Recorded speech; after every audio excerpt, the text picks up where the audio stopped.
Don't touch it. Just leave it. So, Leave the Sarah, motherfucker alone.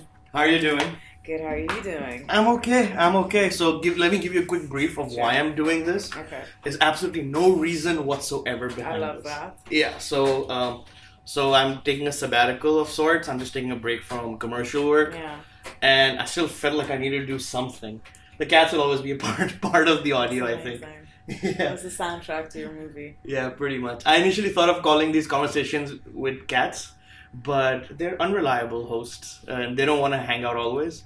And they don't have to necessarily be part of the frame to be... No. Sometimes they do. Sometimes Yeah. they just go in the back, pretend they're not, they don't notice the camera, and Yeah, it's he actually knows cool. exactly what a If you camera put is. that as your title, you create this suspense, this expectation that there will be cats and you That get there might more... be a cat passing. Yeah, and everybody passing loves by. cats, so Yeah. you double your audience, I guess. Possibly. So I just thought, because I started to miss using the camera, and I just started playing around with audio. I was like, I just want to talk to people just for fun. Yeah, Really, just to slap onto YouTube, just because I want to do something sure. without the pressure of actually achieving anything and going, yes, that's I good. made something happen. I'm like, let's just make anything. Doesn't Oh, that's matter. really good. Yeah. I love your state of mind.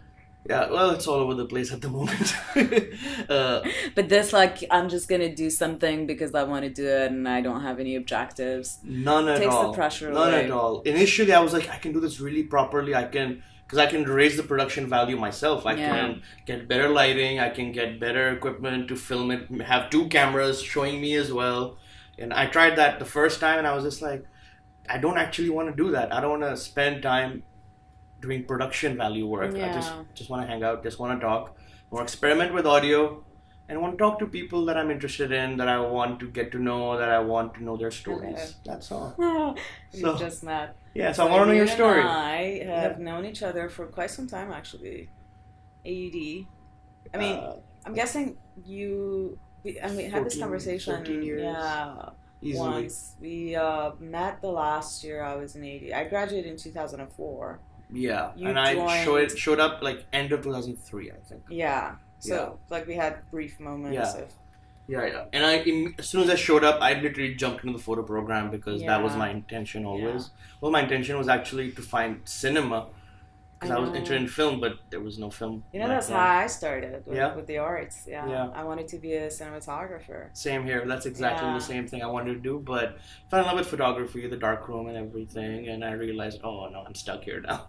And I thought I fell in love with photography, but it wasn't so much falling in love. It was, photography is very charming. It's extremely exciting, especially when you first experiment in the darkroom. But now that I look back, like, in retrospect, I don't think it was love, and I don't really know what I love anymore in terms of my practice. But definitely, photography at the time that I was doing it, it was very enjoyable.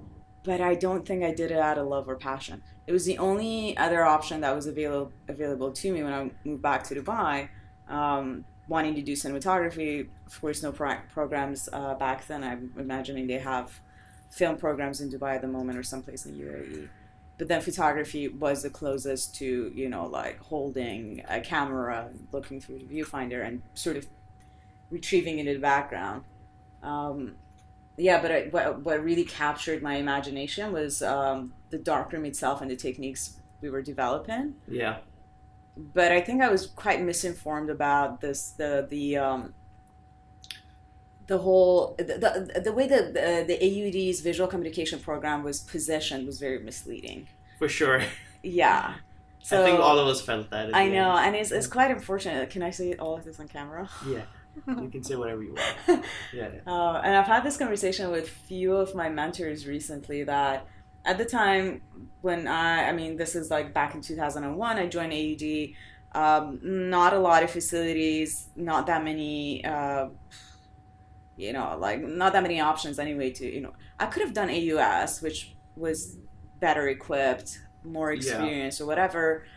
But anyway, so I ended up in AUD, and so the visual communication department, first off, the name itself, I still find it quite problematic, and I don't understand why they haven't sort of thought it through and made any modifications. Just the title itself, visual communication. Like, what the fuck does that mean? right? I have no idea. Visual personally. communication. Yeah. You end up with a bachelor in fine arts, Yeah. which is where the problem really arises, because fine arts is, when you talk about fine arts, it entails certain courses, not only courses but certain approaches to arts, right? Yeah. But the visual communication program is very much geared towards commercial practices, Yeah. including photography. So Yeah. I got into photography thinking that would make me an artist, because of course one of your very popular mediums in the arts is photography. However, it was very much focused on like the right angles in order to achieve to target the right audience. It was very much from a marketing perspective. Yeah. And it's unfortunate, especially in your because, time. Yeah, it's quite unfortunate, because you then have to de-learn all of this. So the skills, great, you have them lifetime with you. But, as someone who's never done this before, I wasn't exposed to the arts, to photography, to anything of the sort prior to going to college. And all of that information, or all of those guidelines, kind of became embedded in me. I mean, that's the only way I could see through the viewfinder, like to compose a certain way. And it was much later that I had to go through some like episodes of humiliation to find out that the way I'm looking at photography is extremely commercial. My photographs are very marketable, but they don't exactly have that artistic, and whatever the fuck artistic means, but it doesn't have that like art approach to it. Yeah, so that happened, and it was just like, then what the fuck have I been doing all these years? I felt part of that, not all the way through, because I did get to develop as an artist, and my work before AUD was much more basic as an artist. I was a terrible painter and a drawer, and I was already filming and photographing things, a bit amateurish, but always trying. But so the conceptual part of it did grow, but there was a ceiling I hit really fast, and I think that it's not just the teachers that matter, it's also the people around you and what they're creating as well, that can push you. And I wasn't pushed that far. I was, to an extent, because I was lucky with a decent professor, only in photography. I was just gonna only in photography. So that was the only actual motivation. Yeah. Because my peers were not working the same way. They were geared towards the commercial side. Yeah. I remember one of the courses, there was literally people doing fashion work. Oh yeah. And by the way, like the whole time in AUD, I did not have a drop of commercial photography intelligence. I wasn't paying attention. If there was any discussion about it, it just went over my head. Yeah. Wasn't looking at it. I was focused on all the other things. It was literally just the last 2-3 months before graduating till I realized, I'm like, oh my god, I need money ASAP. Yeah. And that's when I just started taking any jobs, and I started doing portraits. I started doing whatever the hell that would come my way.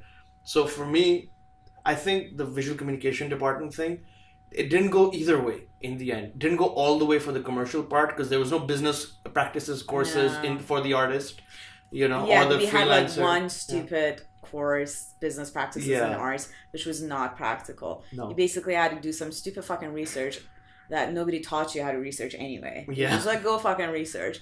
Compile some bullshit, have this dreamy idea as to what you want to do, and write about it. Yeah. And that was it. How the fuck is that even practical? And we were graded on that stupid fucking like paper that we handed in at the end, and it was like, according to like, how am I being graded? Like, what is?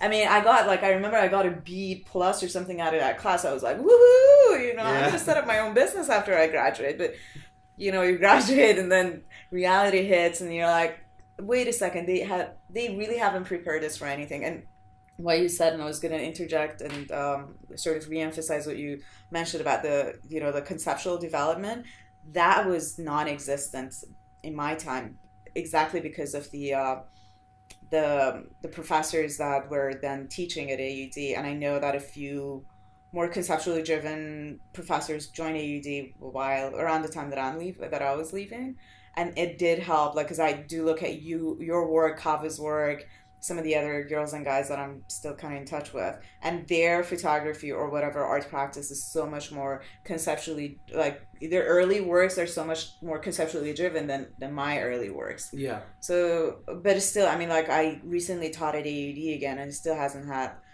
much improvement in terms of like defining this approach. Like, let's get it right. You know, if this is a visual communication department where the focus is mainly on marketing and advertising and blah blah blah, let's not give them a Bachelor of Fine Arts. Because with my Bachelor of Fine Arts, I actually got accepted into a master's program to do a Master's of Fine Arts, and that's where you see the disparities. That's where you realize that your fucking BFA is worth nothing because you know nothing about art. You don't know history of art. Now history of art is actually mandatory. It's like one of those compulsory courses. Yeah.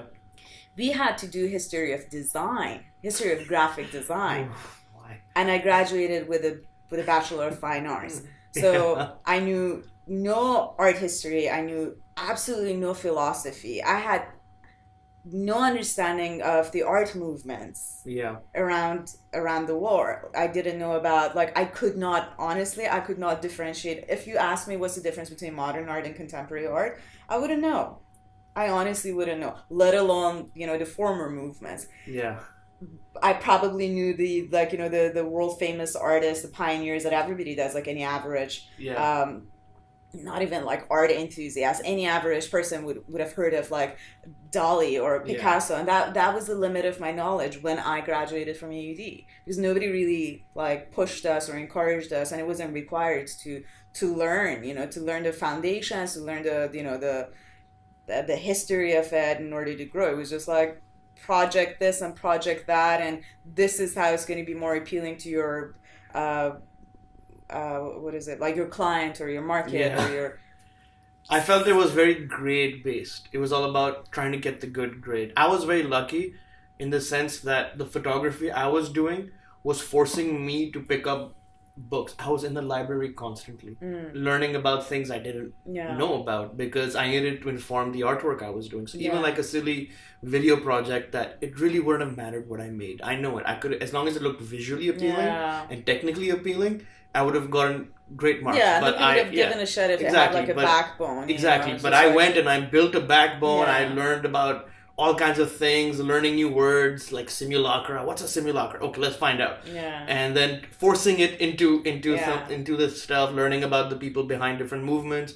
But that was, I almost feel like it was self-taught, just like my commercial photography was self-taught. I completely agree with you. Whatever you learned in AUD in terms of like art history or like conceptuality of your work, it must have been your own efforts. For sure. Because it wasn't required at all. Yeah, not at all. You could skip if you had like a good week, you were feeling nerdy, you probably did your research and learned something new. Otherwise, you knew you could get the fuck away with anything that is visually pleasing or pretty much, or average, or even average. And I have gone away with average things, a lot of things. Totally. By the way, the business practices class, I didn't even do it because I found a way to get out of it. I found a way to transfer some credits from my A-level course that I did on business, which I learned nothing from that. It was just a thin book that the English, the system needs you to memorize. Yeah. And I was terrible at memory, but I found a way to just read the book like 10 times and I passed that course with flying colors.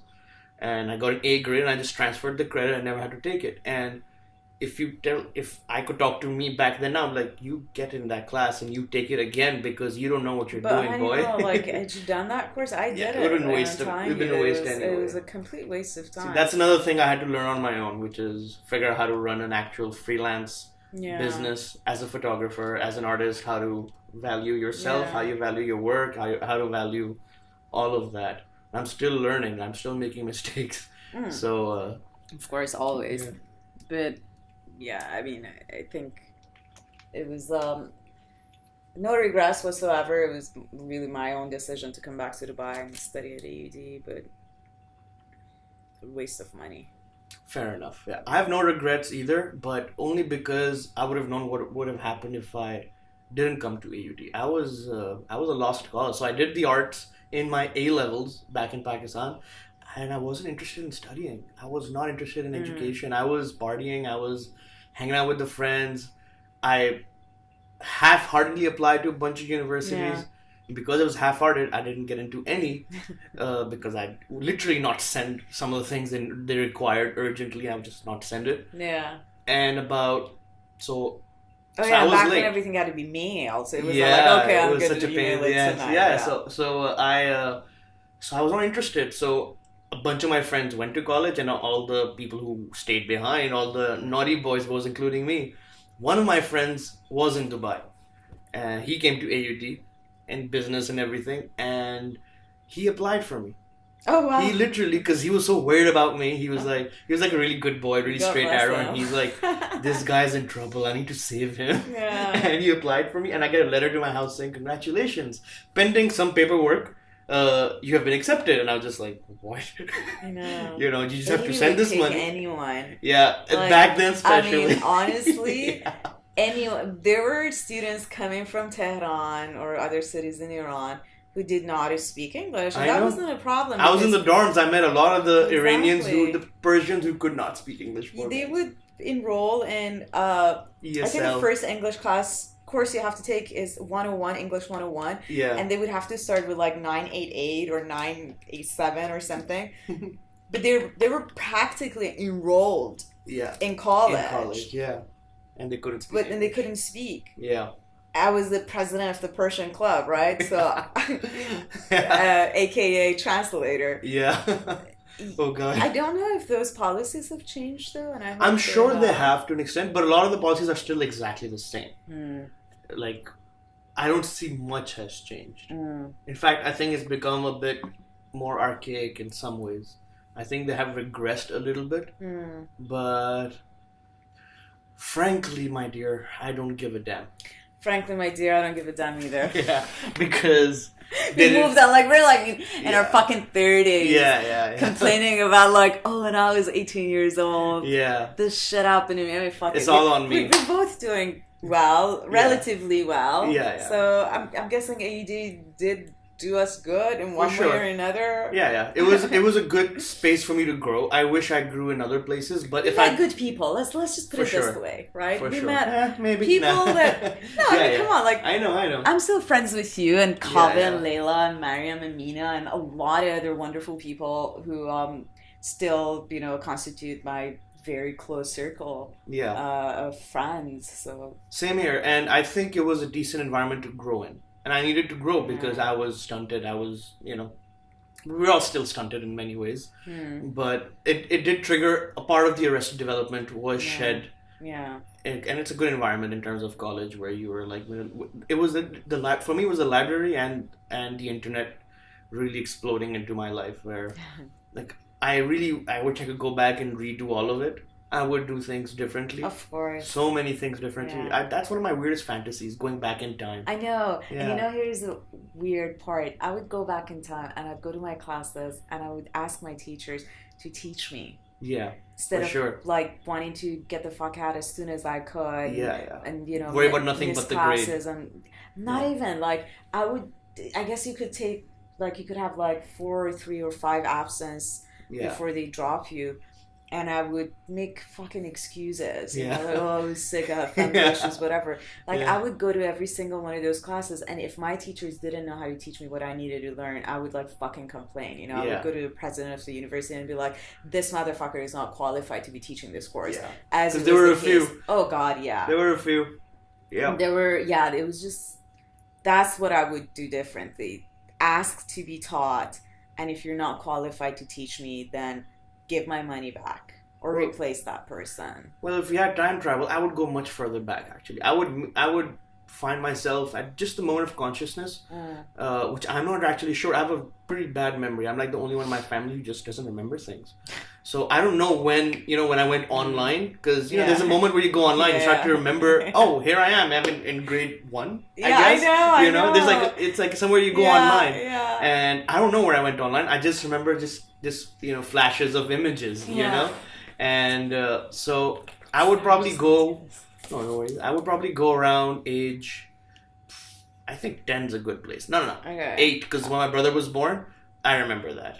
When my baby brother was born. Why would you want to go that far back? Oh, just redo it. It'll be entertaining. I mean, Like, what important decisions were you making at 10? So many. You have no At idea. 10? Oh Tell my me, God. do enlighten. Oh my God. Well, I was.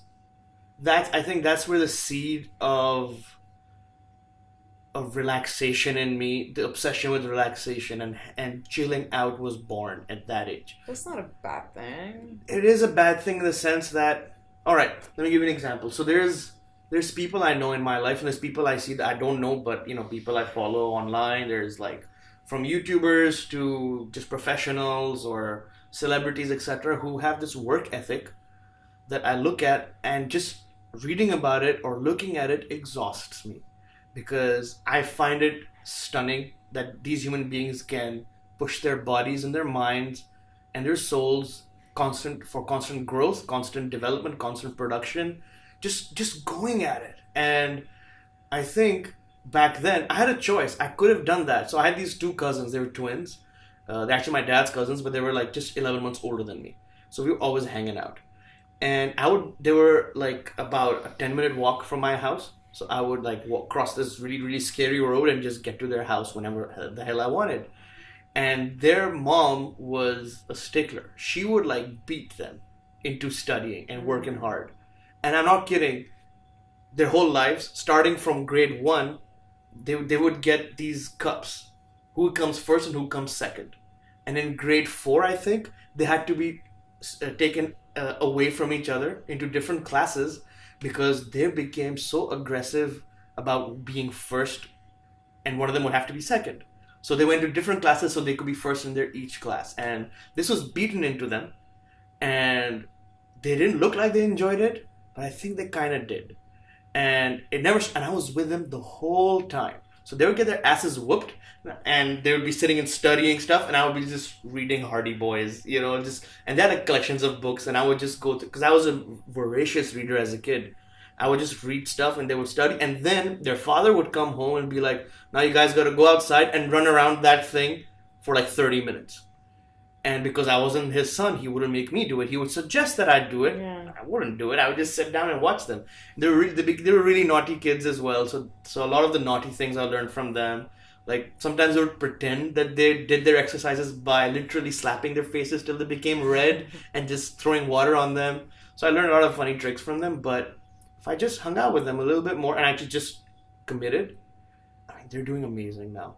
I mean, I'm so proud of them.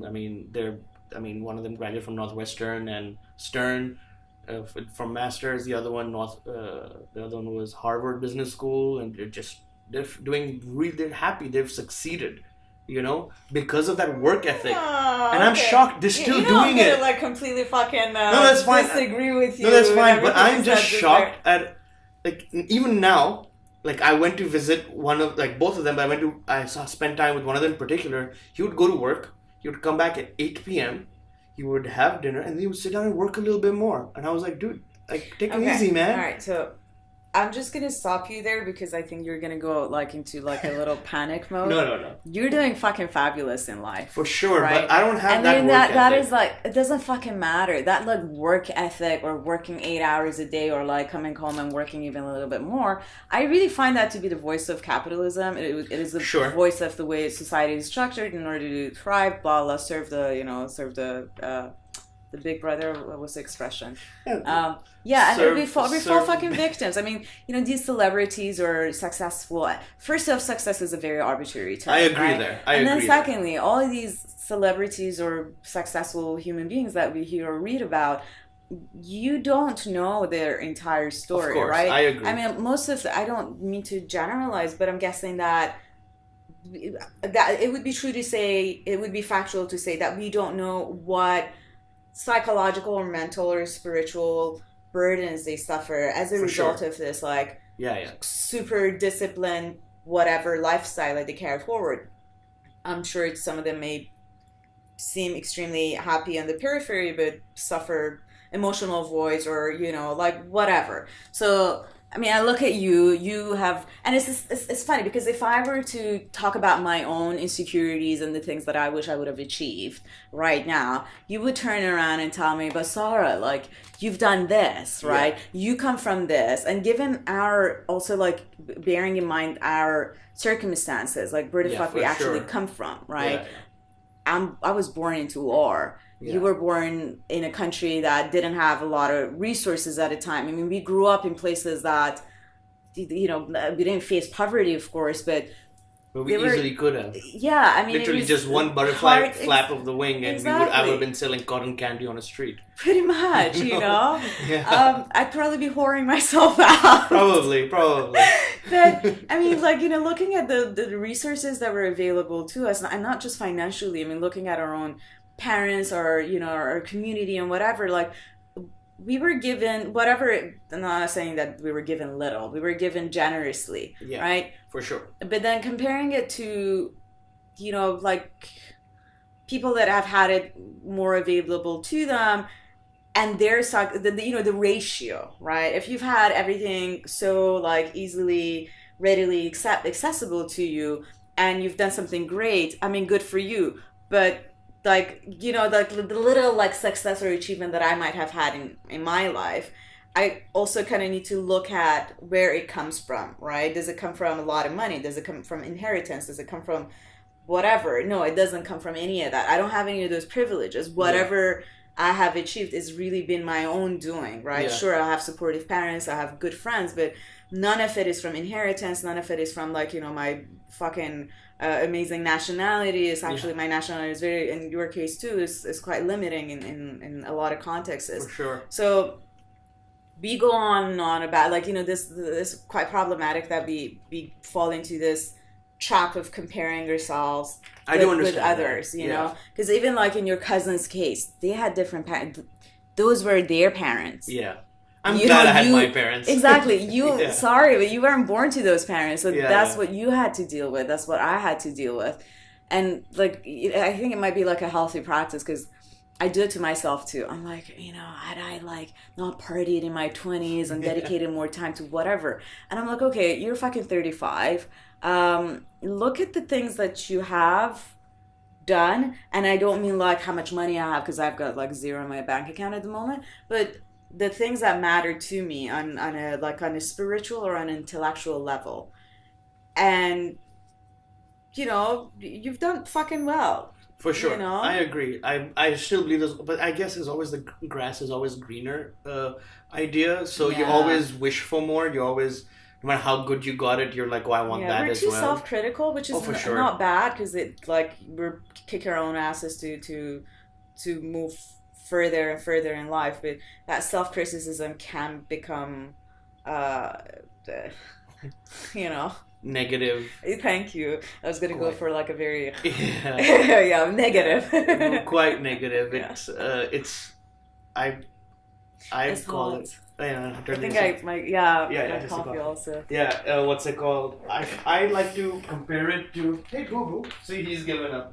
I know. Yeah, and she's sitting right there. Where? On the bed.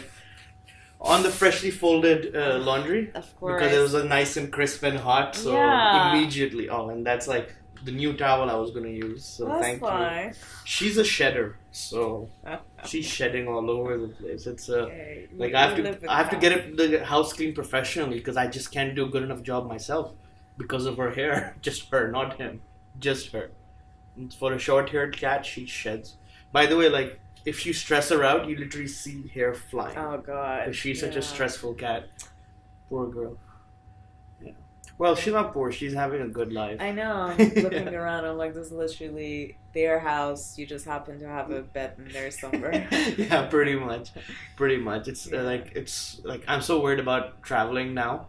Before I was like, I just leave the house and it's okay because my roommate's always Yeah. there. And now we're like, what are we gonna do? There's two options. Either I take these two fuckers to his house, Mm. and there's another cat there that they are going to bully for sure. That's what they did last time. For like 3 years or 4 Yeah. years straight, they bullied the shit out of her. And that cat has changed. Since they left, Wow. she's opened up. She's opened her heart. She starts, because she had like serious trauma issues. She wouldn't sit on anybody's lap. She wouldn't let you touch her. She was always hissing and biting. And now I go to his house and she just comes and sit next. Just her sitting next to you is A sign of improvement. it is insane. Wow. The fact that she actually makes noises from her mouth, because she's a silent cat. Oh wow. The only thing she would ever do is growl. I don't know what we're gonna do. I've asked him to decide. Can you get someone? Because if they can stay in their own home, I don't want to give them happier. anywhere else. No, but I mean, Yeah. can you like? Do you know anyone? Any two friends? Because it would be like I know. too much to ask a person to come in every day. But if you have Yeah. two friends who can alternate, Something. I have two options. I have to talk to them and see. Yeah. I've felt one out already. Okay. Looks like it's possible.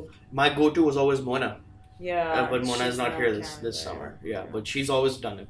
Yeah. It used to be Seema, and then it was Mona. Okay.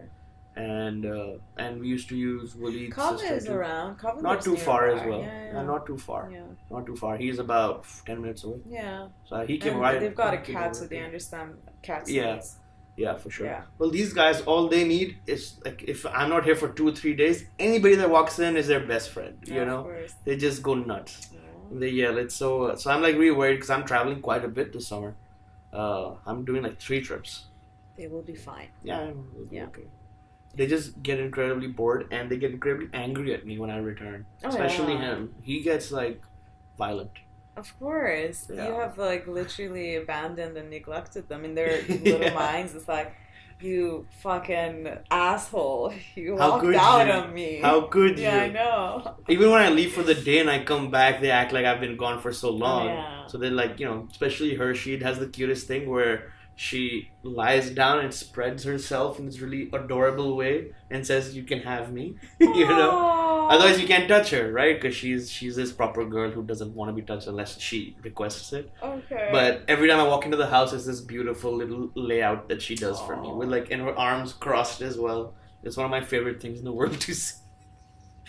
Which is why I'm single. No. I was gonna like drop that comment. I'm like, nope, shut the fuck up. No, I'm sure there's cat people out there, and I Yeah. like dogs too. By the way, I think one of the back home in Karachi, my dad has this giant German Shepherd, and she's like my baby girl. I'm in love with her, and walking into that house after like however long it is a whole different experience than walking here, because that dog has a panic attack when I walk in because she gets so excited.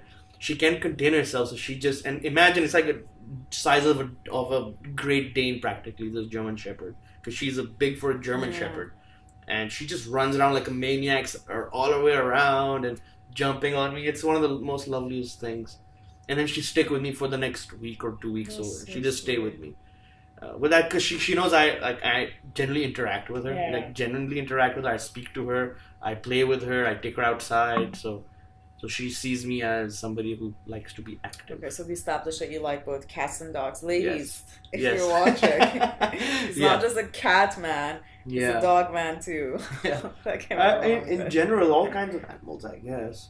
You know, so this guy I know in Karachi, he messages me and he's like, "Dude, guess what?" I'm like, "What?" He's like, "I got a cat and I want you to photograph it." I'm like, "Yeah, cool, man. Okay, I can do that."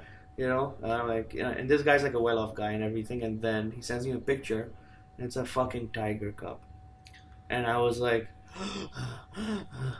because, like, growing up as a kid, I was obsessed with tigers, and I still am. But now growing up and learning about tigers and learning about how hard their lives are and captivity issues and all of that, it's probably extremely ethically wrong to photograph a tiger cub that's being forced to live in a human home. Yeah. But I don't know, man. That tiger cub looked pretty damn cute. And I want to at least hug him. But even that is probably an admission of crossing that boundary of what I truly believe in, which is Yeah. you better leave these people, these animals, to themselves, to their own Yeah. devices, and protect them and keep them in wild areas and not Yeah. human infested areas. Because I mean, what's gonna happen when this guy grows? This girl grows. She's gonna have to be in a cage. What? Or like, what? I don't know. Or Yeah. she donated to a zoo. That's the worst option, actually. Yeah. Even the really nice zoos are sad. Yeah, God. You it know, makes even the sense. nicest zoos. Like I saw this.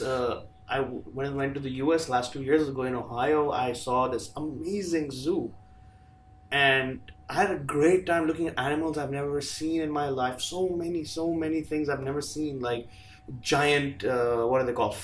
Bat foxes, which were like just mind blowing to see these creatures, and all kinds of cats and everything. But then just staring at this tiger in this enclosure that's open and everything, and there's a moat, and I'm like, but that's not enough space. And it's huge space, but that's not enough space. No, I mean the number of miles that these animals run in their lifetime, that cannot be. You can't do it in circles. No, you can't. You just can't. It can't be achieved in a. I kind of feel bad trapping these guys. These guys are.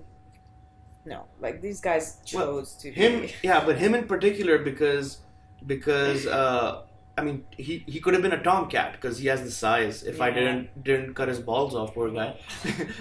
And tomcats actually travel up to like 5 to 10 kilometers. They have these areas, and they love traveling. And when I open this door, by the way, he just runs out and goes down the hallway because that he has that natural instinct to move and to survey the land and all of that. And it's some part of his feline needs. So I feel slightly bad, not too bad, because they're really comfortable and safe, and that's all that matters. And they get to eat every day, and they're so happy. The cats are a bit tricky because they seem so like happy with their lifestyles inside human homes. I don't know. I'm just like, I'm very much against captivity for animals. Yeah, so I don't know what I'm going to do, because I really do want to meet a tiger. You know what you want to do? Yeah, I want to take pictures of this cat in beautiful lighting, but I believe it's wrong to do it. No, I think you're going to meet the cat and then decide not to do the photo shoot. Could be. Yeah. Could be. Oh, God. His paws, in the photos, his paws were like this. And he's a baby, but his paws were like huge. I was just like, I need to meet him. Yeah, you'll probably meet him, and then at least a hug. I mean, like, unless the guy offers you shed loads of money, you're probably gonna walk away from the offer and be like, you know what, fuck you. Yeah, this is not. I'll have a talk with him for sure about him. Like, have you thought about the future? You know, because you've got children. You can't have a cat that is a carnivore. You know, get a regular cat, man. You know, that's what you should have done. Get a regular cat. Yeah. He has a Rottweiler. I know that, and Rottweilers are really good dogs. They're like a lot of work, but they're really good dogs. Yeah. So I'm like, so what? He thought the natural progression would be to get a tiger after a Rottweiler. I don't know. Anyways, we're really drifting off. I do want to get back to. Oh, but this is good. This is a good sidetrack. I know. I really want to get back to your work. I saw your recent work of art that was displayed at Office Space. Yeah. And that was pretty cool.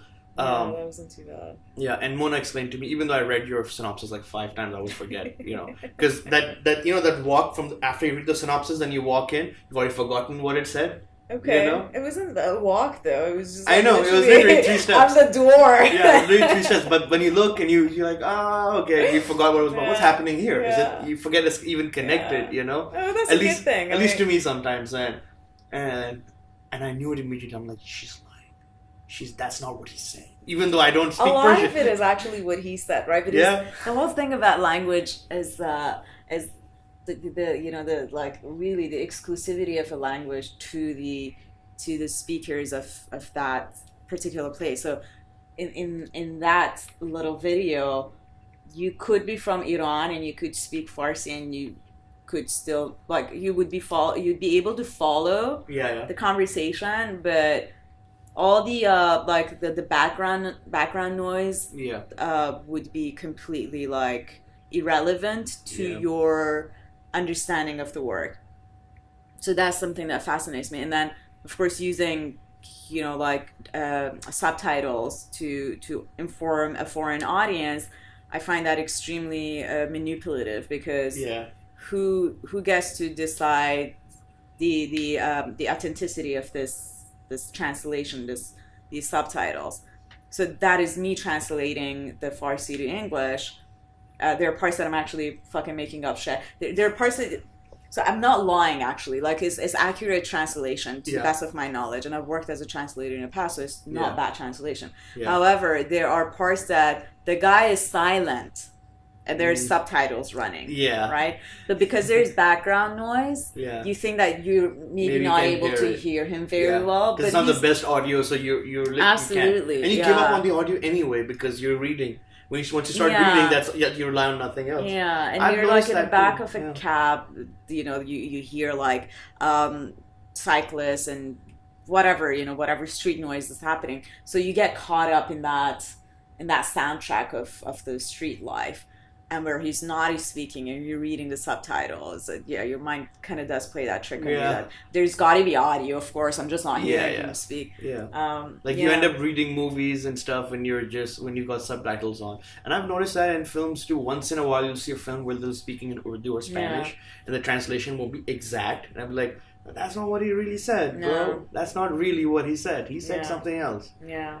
So I guess. So what motivates you to create a work like that, or create anything at all? What makes you get up and go, okay, today or tonight or tomorrow, I need to develop this idea into something visual that can be consumed visually or in writing or any form whatsoever? So for this particular work, the Nelson Mandela exit, it was actually I was invited to contribute to Summit Volume 2, which was going to be curated. It is actually curated by Arich. I always get her last name wrong. Kaout. Okay. And the very broad theme of that online publication, the theme that we as artists were to respond to was censorship. Like, it was very, very broadly. And because it was an online publication, we had no restrictions or no guidelines as to what medium to select, but I thought video would be more accessible. It would be not accessible, but I was afraid that if I were to develop, because my natural tendency was to do something like, I don't know, like a performance piece, and that was the initial idea that I discussed with Arij and with Walid and the other guy who runs Summit. But I was sort of concerned about how it would then be read if I had a recorded performance, right? Because for me, if I'm doing a performance piece, I need my audience to be present in the moment with me, because it's so much about like that synergy that is created and responding to the audience. In my case, it's very much about responding to the audience's energy. And I thought, if I were to do this and record it and blah blah, I'm going like on and on. But so anyway, video. I thought video was like my safest option in order to get across what I needed to say. And then this whole idea of censorship, obviously, was something. I mean, it is something that you contemplate about consciously or subconsciously when you live in Dubai. Not just Dubai. You live in Middle East, let's say. There is no escaping it, unfortunately. And you come to realize that on a daily basis, you are sort of subconsciously self-censoring yourself. You're cautious. You're being politically correct. I mean, I often think that this whole like being politically correct is not even that in itself is censorship, right? Yeah. You're not being politically correct. You're just super fucking censoring yourself. That's what's happening, right? Yeah. In this region in particular, that's exactly what you're doing. In this region in particular, where I come from, I mean, in Iran, the censorship is just...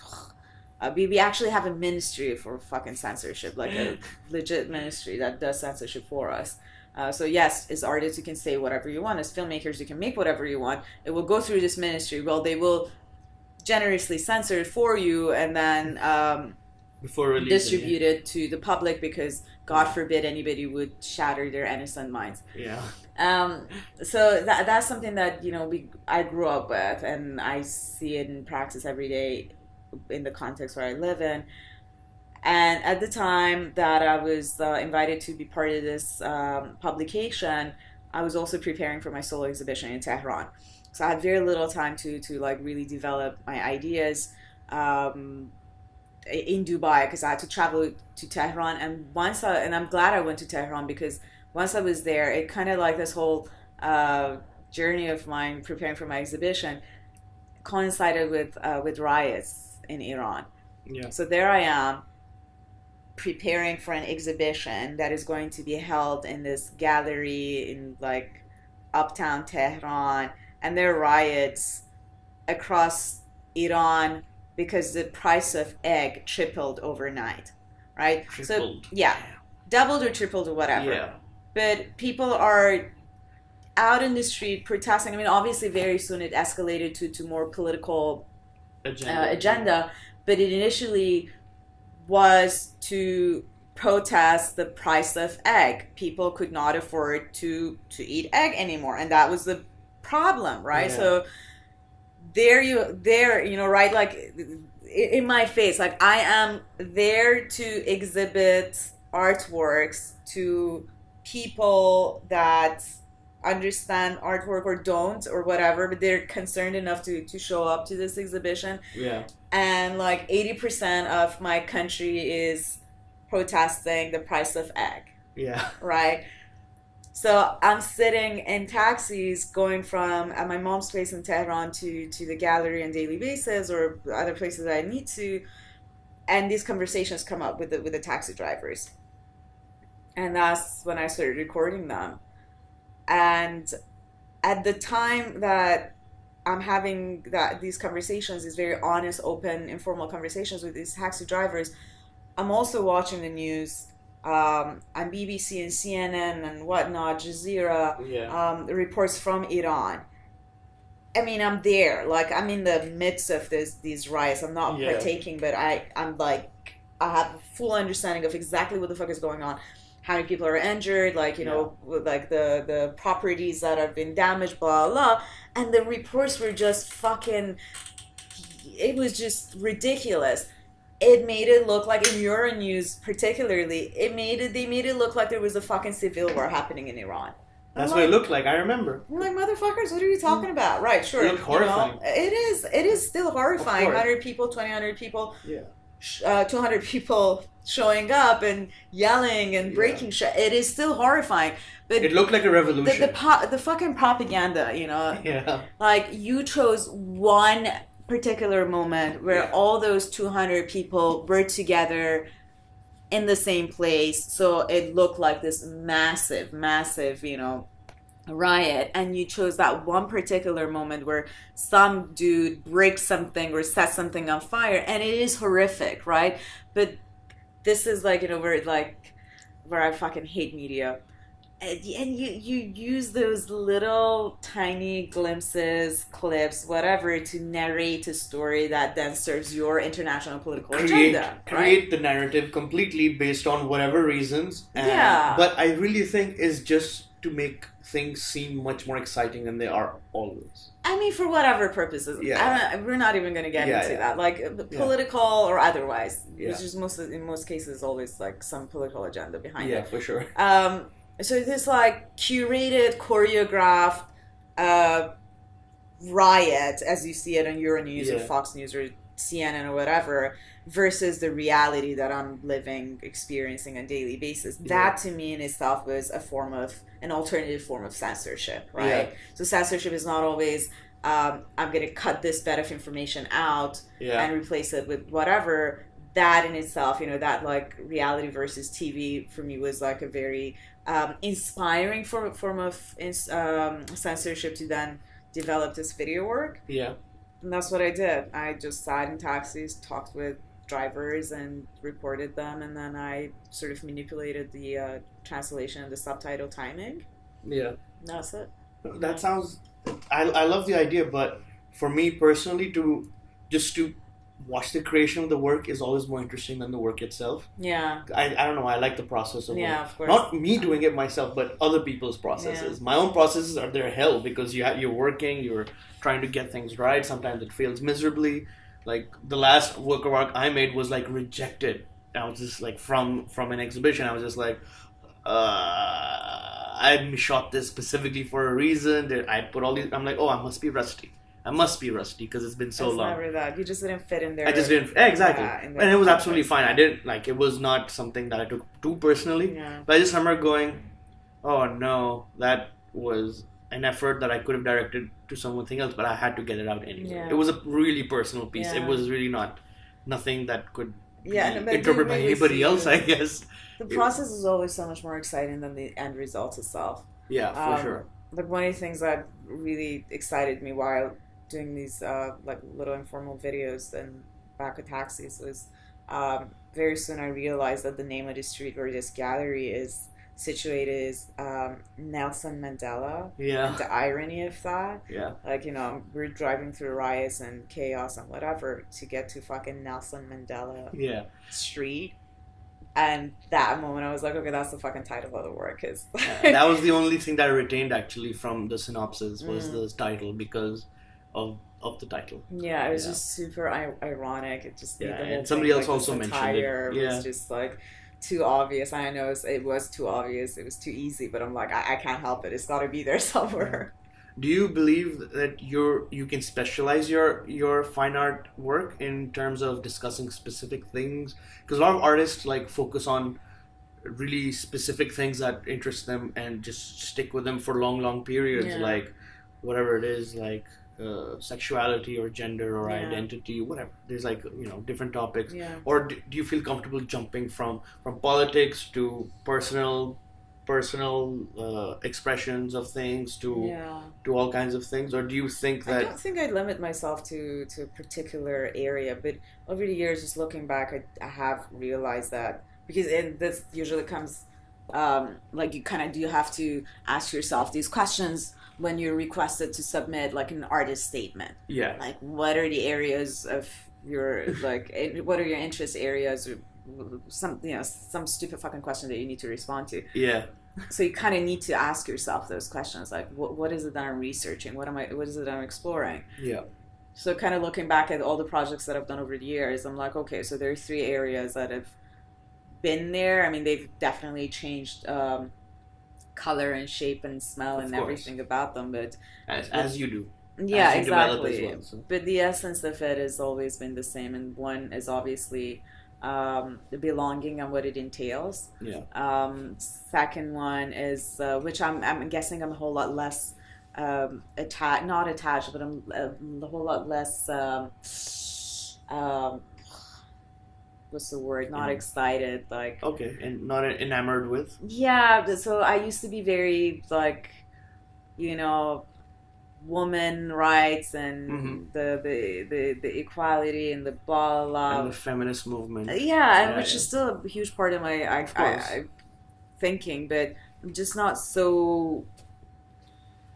Yeah, That movement has changed a lot as well. It has evolved in very different ways on the international stage, at least. I yeah, mean, yeah, on personal level and the personal stage, I mean, it's a never-ending struggle. I understand, like, all my best friends are women, and I have so many women in my yeah, life.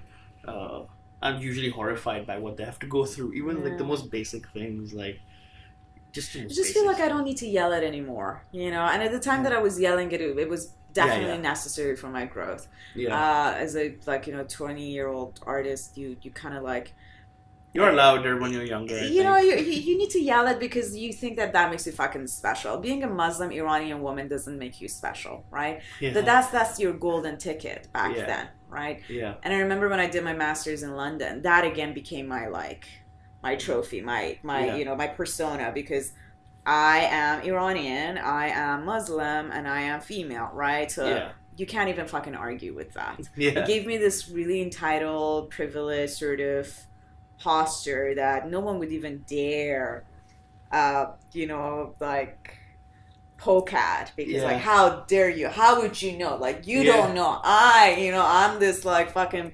So I feel like at some point I sort of did abuse it, yeah, this female Iranian Muslim voice who also happened to be born in war, who also happened to be living in a country where she would never attain citizenship, right? So all of these like victim sort of little voices that I would very subconsciously draw to win my arguments, and I'm like that's just bullshit, honey. If you care so much about women rights and you care so much about like woman empowerment and whatever, just be it. You don't have to fucking yell it, right? If you make work about Superman, it first shouldn't matter that what your fucking gender is, right? of If the course. work is great, then it's great. Who cares if a woman or a man made it? But I mean, if you do want to use the Superman work to then highlight woman achievement in some context, then sure. So I don't know. Like I don't mean to say that I'm still not uh, like bothered or concerned or driven by women issues, particularly in my homeland. But I just don't make work about it anymore. That's Let's just okay. put it this way. Yeah. Yeah, that's all right. Yeah. Well, it was really funny back in the day the way they would tackle this issue with Superman, for example, is well because obviously it's only men writing all of this mostly and drawing it.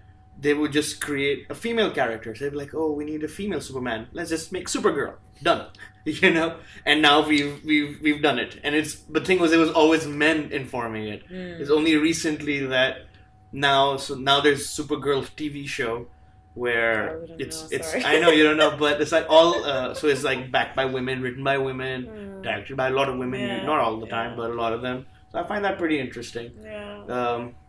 I mean, if you're if you're not into all of that stuff, you can still watch some of the TV shows out there that you don't even know. I saw one I didn't even know was about superheroes until like 12 episodes later. I'm like, Okay. there you go, because it's well written. It's a good, There's a show called Jessica Jones. Okay. It's insane. It's about women. And it's about a lot of heavy things. It's about rape and it's about all these things, and you don't even know that the character is a superhero, a person with superpowers, because it doesn't matter, because she's been raped and that's all that matters. No. And how she struggles with it and how she overcomes her issues.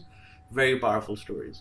So they're good narratives. I'm obsessed with narrative and good stories. So I'll dive into anything really. And as a kid, comic books were the easiest way in. Usually, I started with Archie comics. So. And I still read Archie comics, by the way. Can you believe that? I had remember from fucking 7:30 until 1 past midnight, there was a dude informing me, lecturing me on fucking superhero whatever. Yeah. I can't do that. I understand. 2 consecutive days. No. Yeah, I get that. Oh god. I'm no. So you had a Deadpool discussion? So it went from Deadpool to everyone else. Because it's the people were fucking laughing, right? Yeah. And I'm like, I don't get the fucking humor because it's all reference. Yeah, it's right? all reference based. So he is telling me, he's informing me about all the characters that were referenced in that movie. You're not gonna enjoy it. No, and I'm just like, who the fuck is Wolverine? I don't care. No, my expression should have very clearly said to you that I don't give a fuck. Yeah. Would you want to shut the fuck up? Except that you should have just said it, man.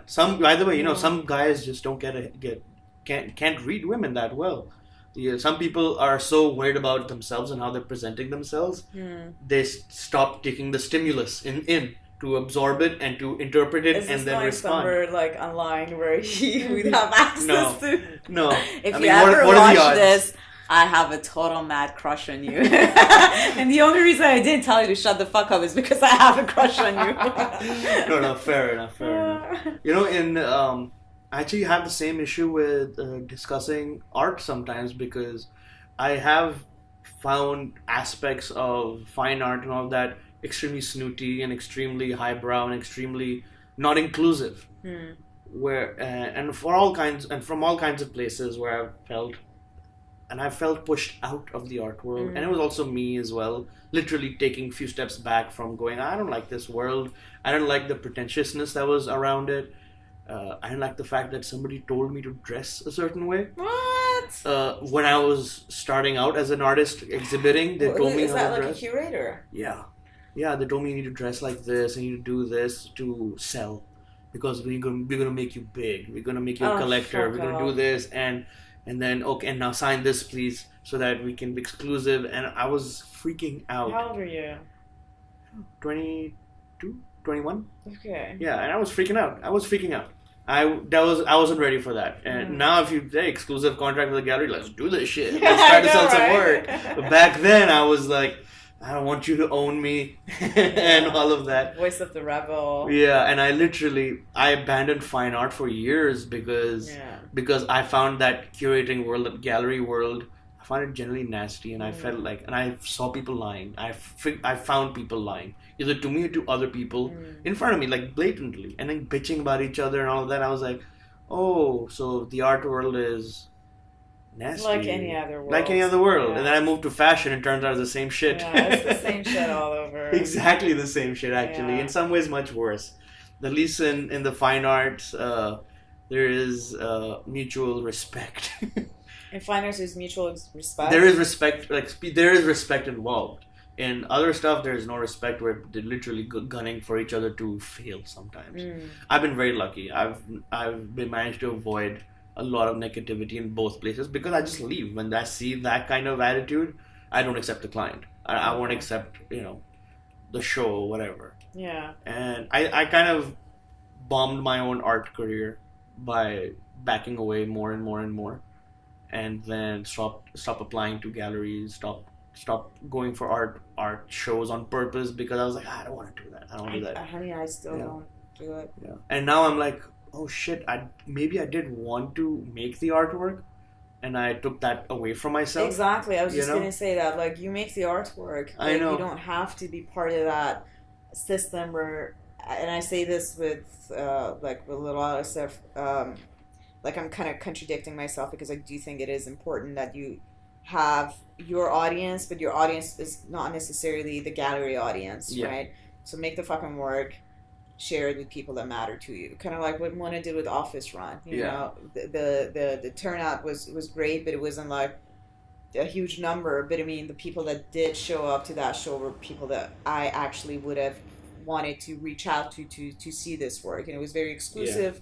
Not exclusive in a sense that like you can't come. No. Exactly, but I mean, like, these are the people that I'm happy, like, not happy, I would be honored to share my work with, you know? So it's not the general gallery audience, and you do have that sort of crowd, social circle around you, where if you make work, and invite a bunch of people over to look at your work and discuss it, I'm sure you're able to do that, right? Yeah. But we do get demotivated by my personally do. I don't mean to like be projecting, but I personally had this conversation with a friend who is in the art world, telling her that I am not making work at the moment because I don't want my works to stack up in my room anymore, right? Like, God. I'm running out of storage space. I need a gallery to fucking present me just because I'm worried about storage space, right? So it does, like, one problem, and it's like a very realistic problem. I just don't have enough space in my bedroom. I have four giant photographs on the balcony getting ruined. I saw that. That's, by the way, because I just couldn't. That's horrific. I just couldn't fit them, and I couldn't sell them, and I was just like, oh shit, I should have donated them. I'm gonna take those with me because I have space to store those for you. If you do, that would be awesome. Yeah, because these are like, summer is it's coming. Yeah. The humidity will fucking ruin those images. One of them got ruined already because, one of them I want to ruin because I want to watch it get deteriorated. But then 3 of them I wanted them to be okay. We're gonna put them in my car and I'll take it to my room because I still have like plenty of space. So I'm just saying that this, like, some of these are not excuses. These are like valid reasons. Yeah. Do stop you in your tracks. Like, you cannot be making work because you just. It starts with, I don't have the resources, the financial resources to make it. Yeah. You somehow raise the money to do the work that you need to, but then there are other barriers that you face, such as if I don't have place to store, if I don't have place to show. Now, another one of the barriers that I think recently I've been able to remove in my own life was I don't have the right audience. Mm-hmm. But I do have the right audience. I actually don't. If I have an exhibition, which I did like recently in Tehran, I didn't really give a fuck about the 98% of the people who came to my exhibition. There were 2% that I would have shared the work with anyway, regardless of it being exhibited or not, right? Yeah. And that's all that matters. I understand that. For me, the barriers have been emotional and personal, and because I've got like 5 works of art that are here in my head, but I don't let them manifest. There's like 2 of them I'm holding hostage. Why? I can't explain it. I wish I could. I mean, there's the argument that I'm being lazy. But I'm not really being lazy because at least one of them is not even hard. It's not You about know? laziness. Laziness is a very easy, simple It's an excuse. label Yeah. to use when there are like much more substantial, heart-wrenching reasons Maybe I'm still behind it. processing the things. Maybe I'm still processing some changes. I don't know what it is exactly. And it's almost like I'm letting it marinate. Okay, that's not a But bad thing. That's two of part them the have process. marinated a little too long. You know, and you're like, I'm losing it. I'm They're like, you know, and- rotting. yeah, and some one of them is at least it's going away, and I need to get it back. And one of them I lost in the move. Like, so I mean, I won't go into very much detail, but I've been saving this item. It's like trash. It's a piece of cardboard, and I've been saving it because it has sentimental value to me, and I've been waiting for it, and I've been holding it for about 11 years. I'm a hoarder by nature. So it was one of my prized hoarding possessions because only because of the sentimental value. Yeah. And I came up with this long, drawn out process of how I'm going to exercise it from my life and everything. And before I could do it, it vanished. And I know exactly. It vanished after making. By the way, it made the move because I protected it and I brought it here. And I like in my hand because it meant nothing, but it meant so much to me anyway. So it was part of the artworks that I need to protect that I haven't actually made. I don't know. It's very strange because as a photographer, because I still want my my work to be in photographic or video medium. Even though I've practiced with the idea of sculpture and performance, and I've done all of that. I still want to come back to that as my primary expressive mode, but I think that's what's stopping me, and that's why I just don't want to take pictures anymore. I do want to take pictures. What's you know? stopping you? I think I kind of missed. I think what's stopping me is that I don't want to fail at the project because at least two of them I've invested too much time letting it process. You know, so it has a real world heaviness to it. Like when I lost that piece of cardboard, there was a real world sadness involved. It was like, oh, next project. No, it was I've been holding on to this thing for a decade. Yeah. A full decade.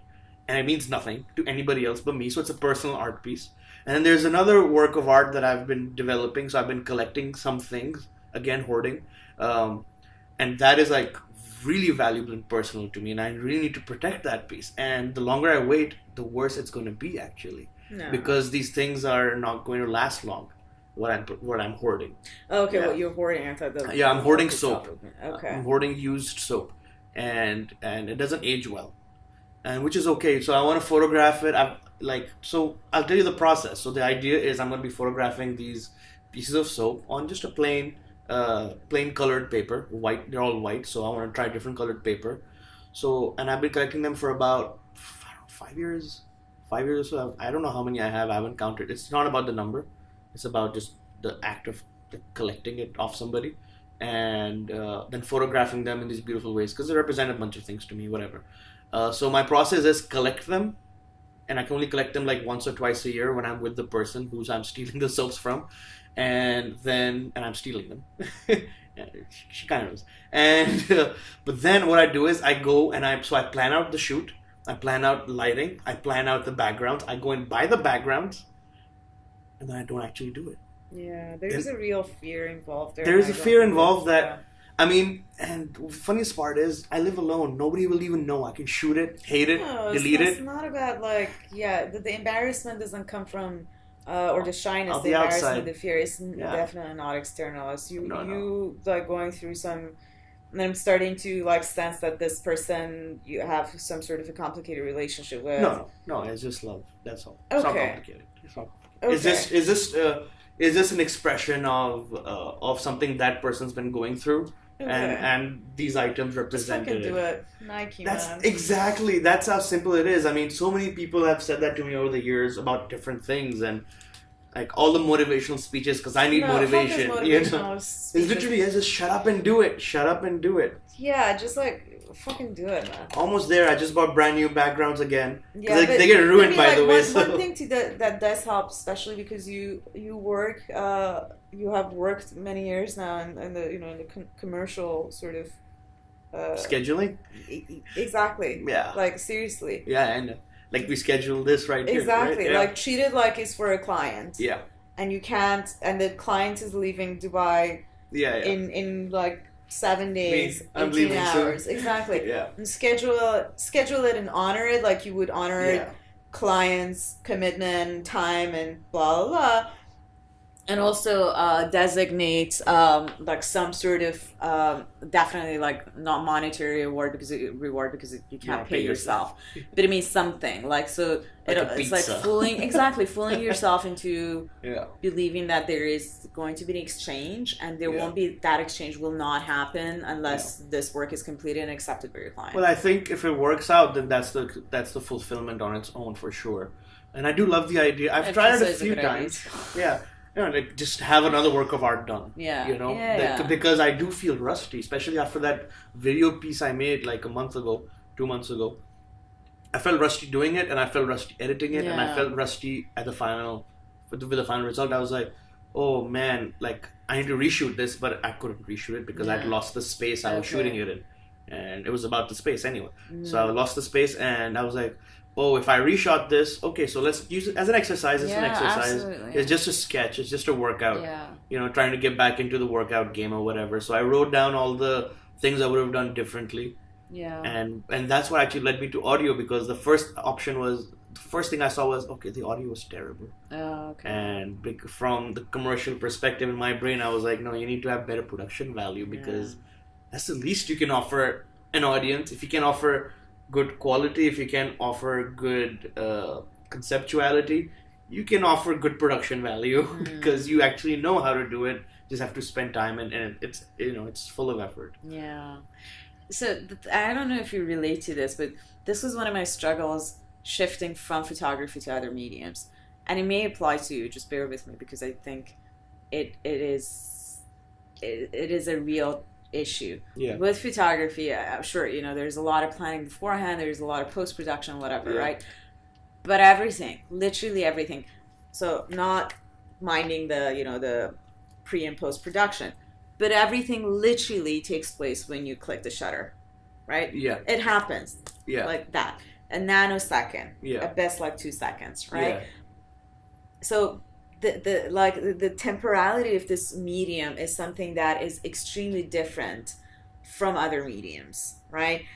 And for me, shifting from, say, photography to performance, especially when I started doing durational performances, it was just like, it was like, what the fuck, like 3 hours for something, as if it felt as though I'm leaving my shutter open for 3 hours, like that.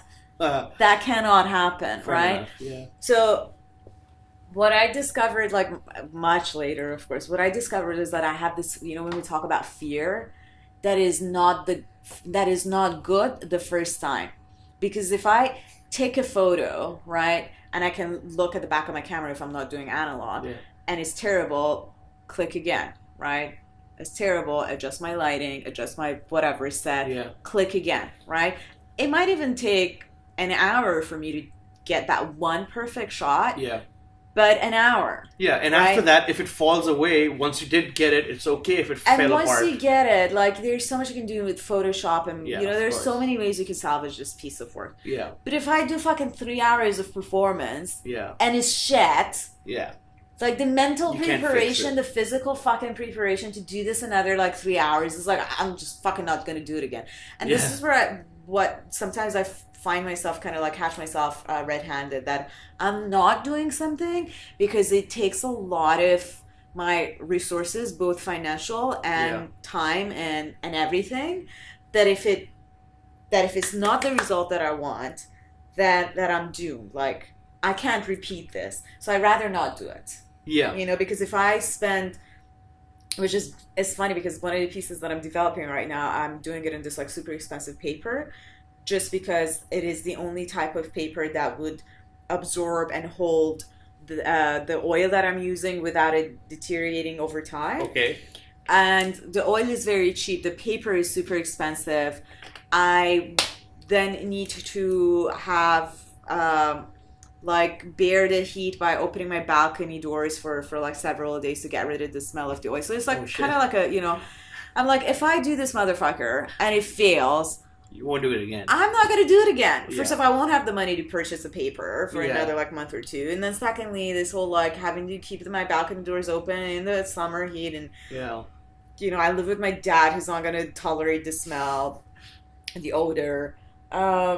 So that's one of the problems that I'm sort of able to recognize with my attempts. I can where relate to stop definitely myself. parts of that. Yeah. I relate to parts of it for sure. I relate to the part of not wanting to start because of fear of failure, because if it does fail, the repetition is going to take too much Yeah, and out it's of not you. so much about like the For me, it's not financial, by the way. judgment of like. Yeah. Sometimes it is. Sometimes it's like. What So will people think now? no, because No. that I have resolved. I'm like, Yeah. I would care about what you think or Yeah. what Mona thinks or what Yeah. somebody else thinks in my trusted group of friends, fellow artists and creative thinkers. But yeah, like what I think the fear is very much like the fear of failed resources, Yeah. and yeah, just fear of failed resources from storage to material to I've time. noticed this trend in me in other aspects as well, to the point like social media, for example. I've stopped using Instagram. I've stopped going on it, and it's something I'm supposed to do as a professional Yeah. photographer. First I stopped posting, and I just looked, and I looked, and I looked, and then I was like, you know what? I don't want to look either. I just stopped going on there, and I check it maybe once a week to just look at the messages, and I get notifications of the messages, and even then I don't open it because I know it doesn't matter. And I think I'm not sure where it came from. It was not a conscious decision. It was literally like I think I got tired of yelling into the abyss. And I didn't see the point anymore. And I felt the same with the artwork as well at some point where I was like, okay, so I'm making this for just myself. Do I need to make it if it's for just myself? Then I can just enjoy it up here, and the process is already done. And that's an unhealthy way to think, because you do have to create things to get rid of them, to kind of move on from ideas. Maybe that's why I like to live with the projects that I don't make, Yeah. because I want to keep them and I want to keep enjoying them, because once it's done, you're over it and you don't even Yeah. look at it again, you know? Yeah. Usually, it depends on the work. Yeah. Depends on the work. Some of my work haunts me, of course. But Yeah. but the Instagram thing was, well, it was a mixture of many things. Sick of the commercialism of Yeah. it, sick of looking at all the booty and Looking at all the booty, seeking all the validation. all that validation. It was exhausting, and I was just I'll probably have to get back to it eventually, but this break has been so peaceful. It feels like I feel like I'm in a vacation. I've moved. I have a swimming pool that I go to every day. I'm eating Look at healthy. you. It's quiet. I'm on an island. I'm on an island no, right your now. divorce serves you well. Yeah. From roommates. Yeah, so far. So Yeah. so far. He calls me. He's like, "Hey, what are you doing?" Like, honey, unless it's about the children, I don't like to speak to you. Yeah. And he comes and he's like, "Hey, can I borrow this thing?" And he comes and he didn't come. He didn't borrow shit. He just wanted to meet the cats and leave. I was like, "You could just said you came to meet the cats." He's like, "I didn't come to meet the cats." Oh, Yeah. that's sweet. When you get them, I'm gone for like at least 40 days, Mm. 45 days in the coming 2 I need months. to get the fuck away too. Any plans yet? So I got a message today from this guy I've never met, Okay. but we've been kind of talking. His best friends with my sister's boyfriend, That's exciting. and he invited me to a wedding in Ooh. South Africa. All right. Good things happen in South Africa. I guess. Yeah, I would get on a plane now if I had the ticket. Yeah. And I also don't know how long the South African visa process takes, Okay. so I'll find that out. If it's because the wedding he's inviting me to is 9th of June, which is not far away. Fucking close. What about visa? I don't. That's the thing. I don't know. The ticket must be expensive because Yeah, for sure. yeah. I think it's like 4,000. Oh God, no! I don't have that kind of money right now. Like Yes, right I now, I have no money. I spent shitloads already in preparation of my trips. So this sabbatical I've been doing for commercial photography was going well until I started diet, and the diet has led me to eat expensive because I can't constantly cook because I'm such a lazy shit. I'm not a good cook. The few times I've been cooking, I'm just like, oh god, I'm only Dude, eating this go because I raw. made it. Just go Just raw. go Chop raw. chop. That's what I do. Thing is, I gotta Chop eat. chop, salad bowl, better dressing, eat it. It's healthy. I gotta it's eat cheap. a lot of meat because I'm on. So this was a friend of mine convinced me to do this. I don't know how she did it because I was so desperate for change and education. I needed accountability, and that's why I messaged her. I'm like, I need accountability to eat better and to be fit. And she was like, here's a website, sign up. You have to pay, and you shut up and pay because that's the accountability Oh part. yeah, you pay. You're Yeah. like, my money. I know. It needs to be worth something. I delayed it by like 2 months because I didn't want to Sorry, I'm pay. thinking No, it's right fine. away. It's fine. You still fit. Yeah. And it was 2 months of me going, I'm not gonna pay that much money. It's just way too much money. It was $400, and I'm like, that's just so much. It is. It is a lot. And eventually, I was like, then I bought myself a scale, and I saw my weight going up, and I was like, But that's the only way you do it. When you pay that money and it hurts. yeah, it hurts. And Yeah. I'm doing it, and it's actually going out pretty well. Good. I have a coach who's like keeps emailing me and messaging me. What are you doing? what's up? It's like accountability where I have to every week send them photos, send them like details of what I've eaten, like, and I have to measure everything I eat. And I'm learning so much because never in my life have I ever done this, which is counting my food, counting macronutrients. I didn't even know what the fuck they were because I thought it was all about calories. Yeah. So I'm like, oh shit. So you gotta measure carbs, fat, and protein of everything you eat every day. So that's led me to some expensive purchases. Yeah. Because there's a very few healthy places in Dubai that will deliver with that information. Yeah. Or you make it yourself and you weigh it. Have you heard of Athlete? No. It's good. So This food? Yeah, Athlete. So it's Okay. athlete but athlete. Okay. And they do offer, so they basically cater to athletes. Okay. So they have all the fucking detailed information. Yeah. And I don't think it's cheap though. None of it's cheap. No, The cheapest one is not cheap.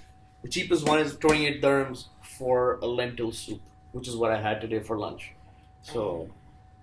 But go on their website later and check them out because I know the owners and I know the chef and they're good. I found a few getaways as well to save money, which is like order these cheap chicken breasts and just eat them and cook them. Because I need to eat a lot of protein to balance out. Because I've been eating crap. Now that I've been doing this for today. It's gonna be 3 weeks Good for that I've you. done this, and I haven't lost much weight. I've lost 2.5 kilos, which is nothing. That's good. That's a good start. It's a good start, but what it's done is educate me Yeah. on food and educate me on what I've been putting in my body, Yeah. like willy-nilly, not giving a fuck. Oh no, that's For so years. good. You'll never go back. And no wonder. I am shocked at myself, especially when you start to look at the numbers. I was horrified Yeah. of what I've been doing. The education is honestly the best. That's why I signed up for this, to be Yeah. educated on food. Like, you want to prevent yourself from going back to a very nasty habit of whether it's drinking, smoking, or eating. Yeah, You need to get educated in the shit that you're putting in your body. for sure. Yeah. For Speaking sure. of nasty habits, I need a cigarette break. Yeah, let's do that. We'll be right back. Oh, Usually. you're training them like dogs. Yeah, I don't have to train them. She knows how to do it. Yeah. Anyways. There was 2 other things I wanted to ask you. Number 1, do you miss photography? I still do photography. Yeah. Do you But, shoot? okay, no. So here's the thing. I do photography, and that's the shit statement I made just now because I use my stupid fucking phone with a broken screen Yeah. to photograph most of the things that I find I want to photograph. Mm-hmm. So I don't carry a camera with me, and I don't miss it. I don't miss carrying my camera with me. But I've used photography as a means to mostly document my work recently, not as a medium itself. The last time that photography was, the medium of one of my art projects was 3 years ago. Yeah, so That's a long time, yeah. yeah, I suppose I don't miss it. Because I have these weird fears. I mean, I love photography and it's going to be my primary mode of expression always. But with all these, it's created issues for me, physical issues, financial issues, and sometimes I feel like just stopping. And I've been doing this for 10 years. 10 years of straight commercial work. Yeah. I do need a break for sure.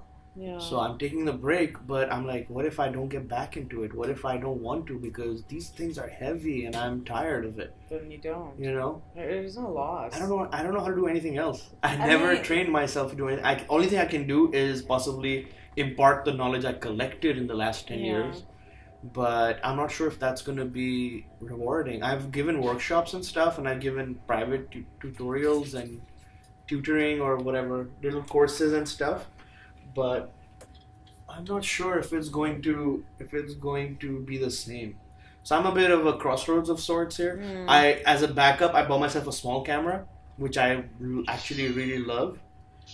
And he wants to play too. Oh, sorry. Hi. It was a bad one. Just throw it for them. There we go. Yeah, so I'm just... You do reinvent your visual language as time goes by. If it's to be by a camera through photography, then it will continue to be that way. I don't think you should worry about that right now. You know, photographers have a culture of gear collecting. Yeah. I mean, no matter how simple the photographer is, he always needs that one more lens or that one more body or that one more thing because he needs to satisfy either personal photographic need or something for a client. And I'm sick of it. I'm sick of collecting and hoarding. Like, I've got gear that I don't need, and some of it I've actually sold now. I've just tried to get rid of some of it, and I just wish I could get rid of all of it and keep nothing but the sheer essentials. And just because it's a financial burden to have, and these are like expensive pieces of equipment. Unfortunately, it's not a cheap profession or a cheap hobby. And I don't know, especially because the past 2 or 3 months I've had knee problems and my shoulder has been killing me for like 5 years now or 6. So just that is another reason why I end up backing away from intense projects, commercial projects where I'm like, hey, you get this much money, which is a lot, but that you also have to slave for 6 days straight, like physical labor. It's physical labor. There's no question about it. And mental as well, because you have to focus on what you're doing too. And I was really good at that initially. I think the first 5 years I was a monster. I was right after graduating, I was working like a maniac because everything was a challenge because the commercial world was so new. Right? I mean, somebody would call me and be like, "Hey, will you photograph a fucking like a massive factory?" Hell's yeah, because what a challenge! I've never looked at that. And success. Okay, can you do another one?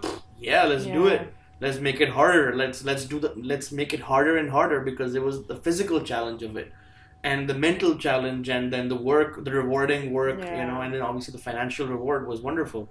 So those challenges are not appealing anymore because now I'm like, oh, my shoulder can't take that, or now my knee can't take that because I've done something to my knee that's just some old man thing. I don't know what it is, aging problems. I'm like, so what I did was I started talking to old photographers. First, I went to online, and then some people I know, international photographers, and who I know that are over 50, etc. How are you still doing this? And a lot of them are in pain. A lot of them are in genuine physical pain. I'm like, and some of them are doing really well because they're really fit. One of them had a stroke, not a stroke, a brain embolism because of how stressed he got working. He was a wedding photographer and one of the most famous ones internationally now. So you didn't bring it back. So she wants me to make a new one because so after his story I was like, and so because he was shooting like 5 weddings a week for like 10 years, because he thought he could do it because he was fit and everything, but then his body just gave up. And now he shoots like 1 wedding every 2 months, and he makes more money because he's got the experience, and he makes money teaching and doing lectures and blah blah blah. Photographers do a lot of that because photographers can be full-time teachers really, because that it takes you away from actual work. because teaching is a full-time profession. It's a lot of work. I have enough teacher friends now to know that Yeah. there's a lot of slaving involved, a lot of bullshit, a lot of Yeah. paperwork, a lot of admin crap involved that is not inspiring in Yeah. any way. The only part that might be inspiring would be like little windows of joy you would get from Yeah. students. Yeah. So I don't think I'm cut out for that. Even though I Yeah. got offered a teaching job at a high school, but good money too. I was Yeah, like, of I course. could consider it, and I considered for about 24 hours, and I was like, oh wait a second, I don't want to get up at 6 in the morning, show up somewhere at 7 in the morning, and then leave there at 4 p.m. Yeah. You know? No, I get it. Yeah. Yeah. So I'm just at a crossroads, which I'm okay with. You know, I can take my time, kindly. I honestly think that like this decision that you've made, and it's a very brave one, to kind of step away from commercial photography for a little while, will help you to answer a lot of the questions that you have at the moment. And I think it's too soon and too early to arrive at those Any answers. conclusions, Yeah. for sure. But like maybe 1 month or 2 months down the line, you realize that no, photography it is, except that it will not be in the format that I've been pursuing over the past decade. I honestly don't think that we could ever completely detach ourselves from that one medium where we're not even like, it's not so much about passion, but it becomes like your arm. Yeah, you pretty know much.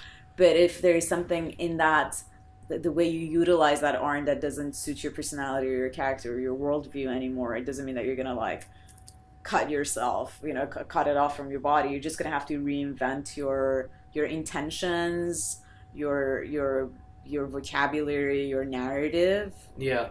We talked about like the intellectual, the conceptual values of an artwork, and in your case, you are, you're equipped with this very powerful medium that can like it can be applied to super commercial, superficial, whatever, or it can be used to like sort of materialize some of your most abstract conceptual ideas. So this mode of expression, I think, is with I mean, in all the art mediums, but I find photography to be fucking incredible in that way, that it can be used extremely for extreme commercial purposes, as well as super artsy. I've had trouble specializing because photographers end up specializing. Just grab me. No Uh, grabbing, no grabbing, gentle. And so what I've had issues with is like, so what happens with photographers, right? So if a photographer spends 5 to 10 years working commercially, they will end up specializing in a particular thing. Yeah.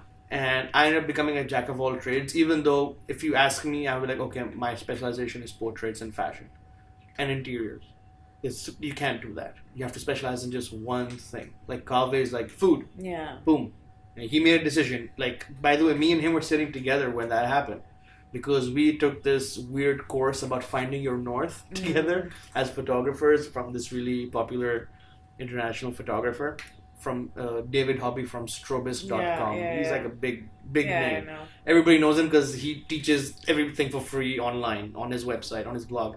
And so he literally looked at Kaveh and me and said, what is your north? Find that one thing you enjoy doing and then do only that in photography specifically.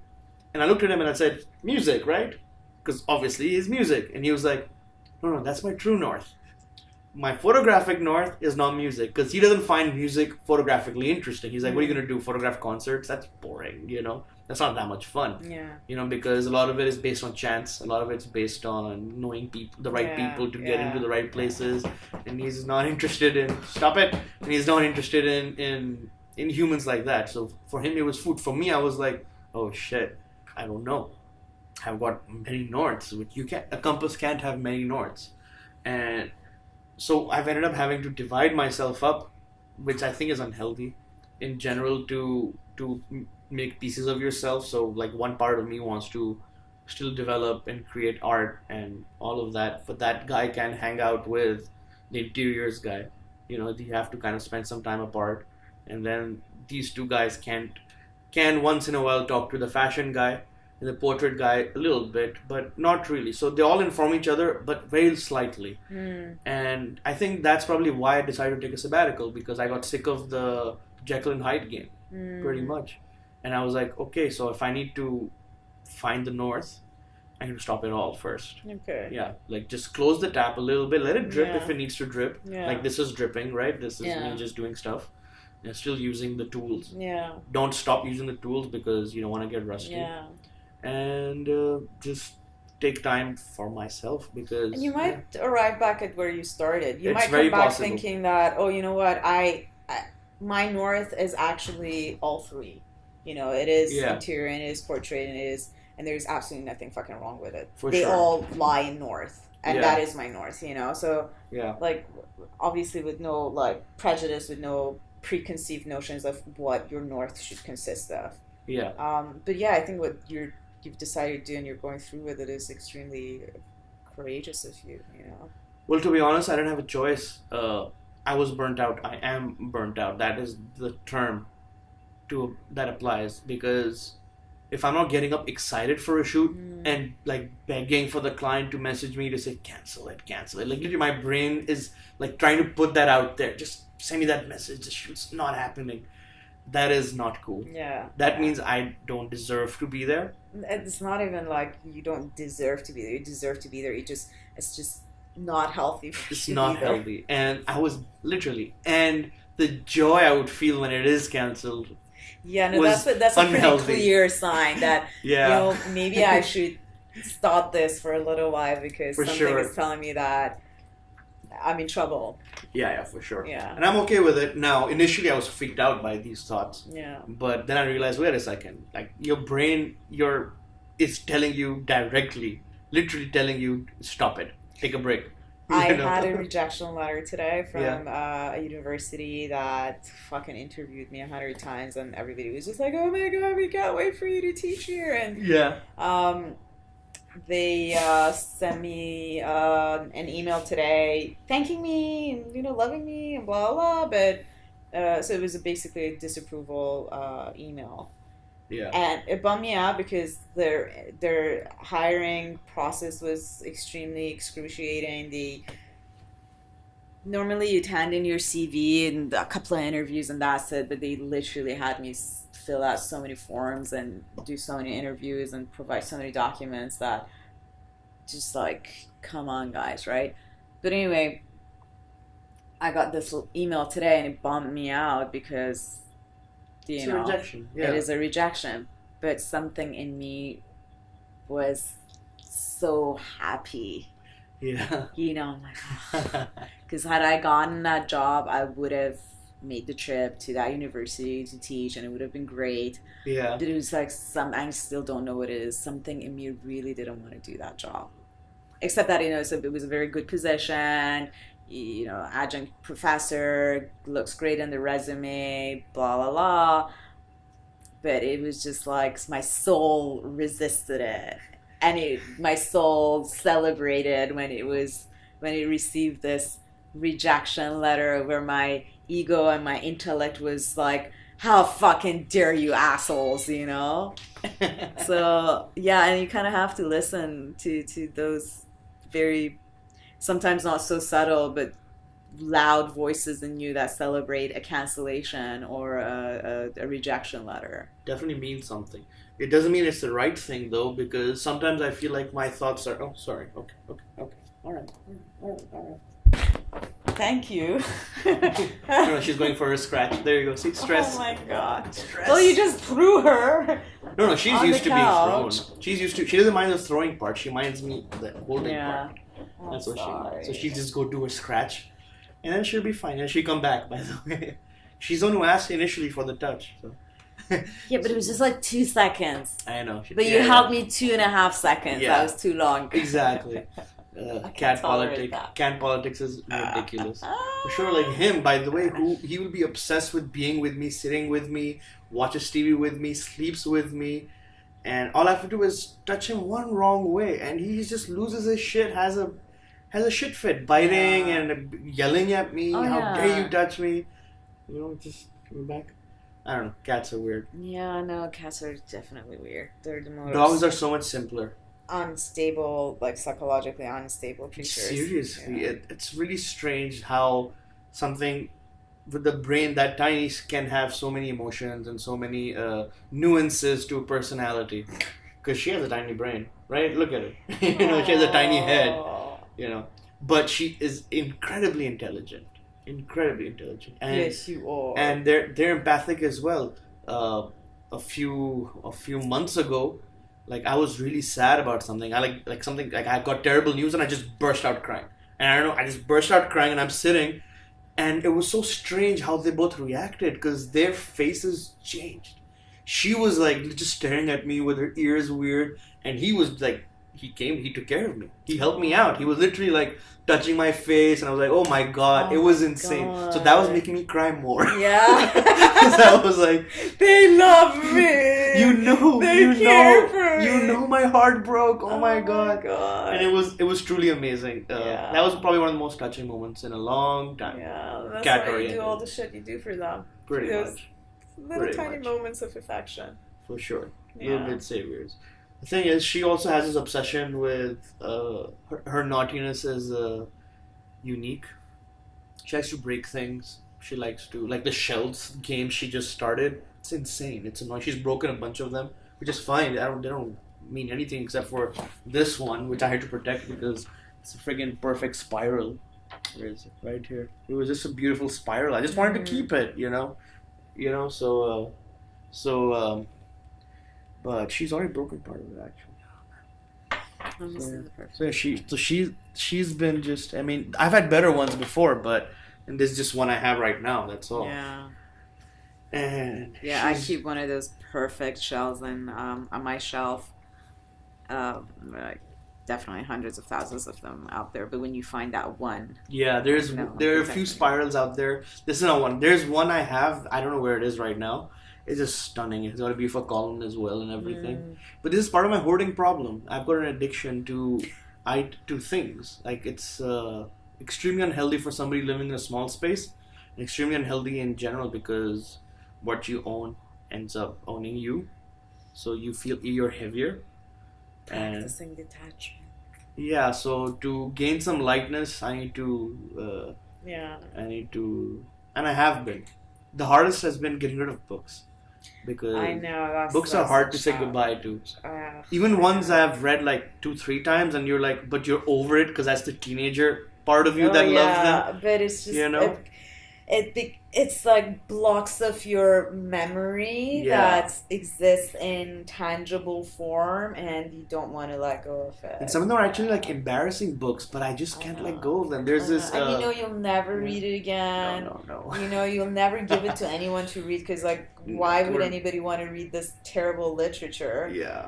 But it's just this like stupid fucking sentimental value. It's like reminds you of something. I don't know. Of the time you read it, or of what you went through when you read it, or what it made you feel. Yeah. I think the stupidest one I've got probably is a bunch of Anne Rice novels. A bunch of them. All these vampire and witches crap.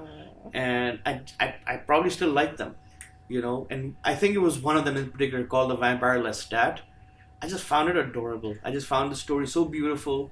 And that's what kind of, there's this French, vampire, who's fabulous, and his obsession with Beethoven, and it was just so cheesy, and it's the teenager in me is what fell in love with him like 15-20 years ago, but I want to keep Lestat around, even just on the shelf.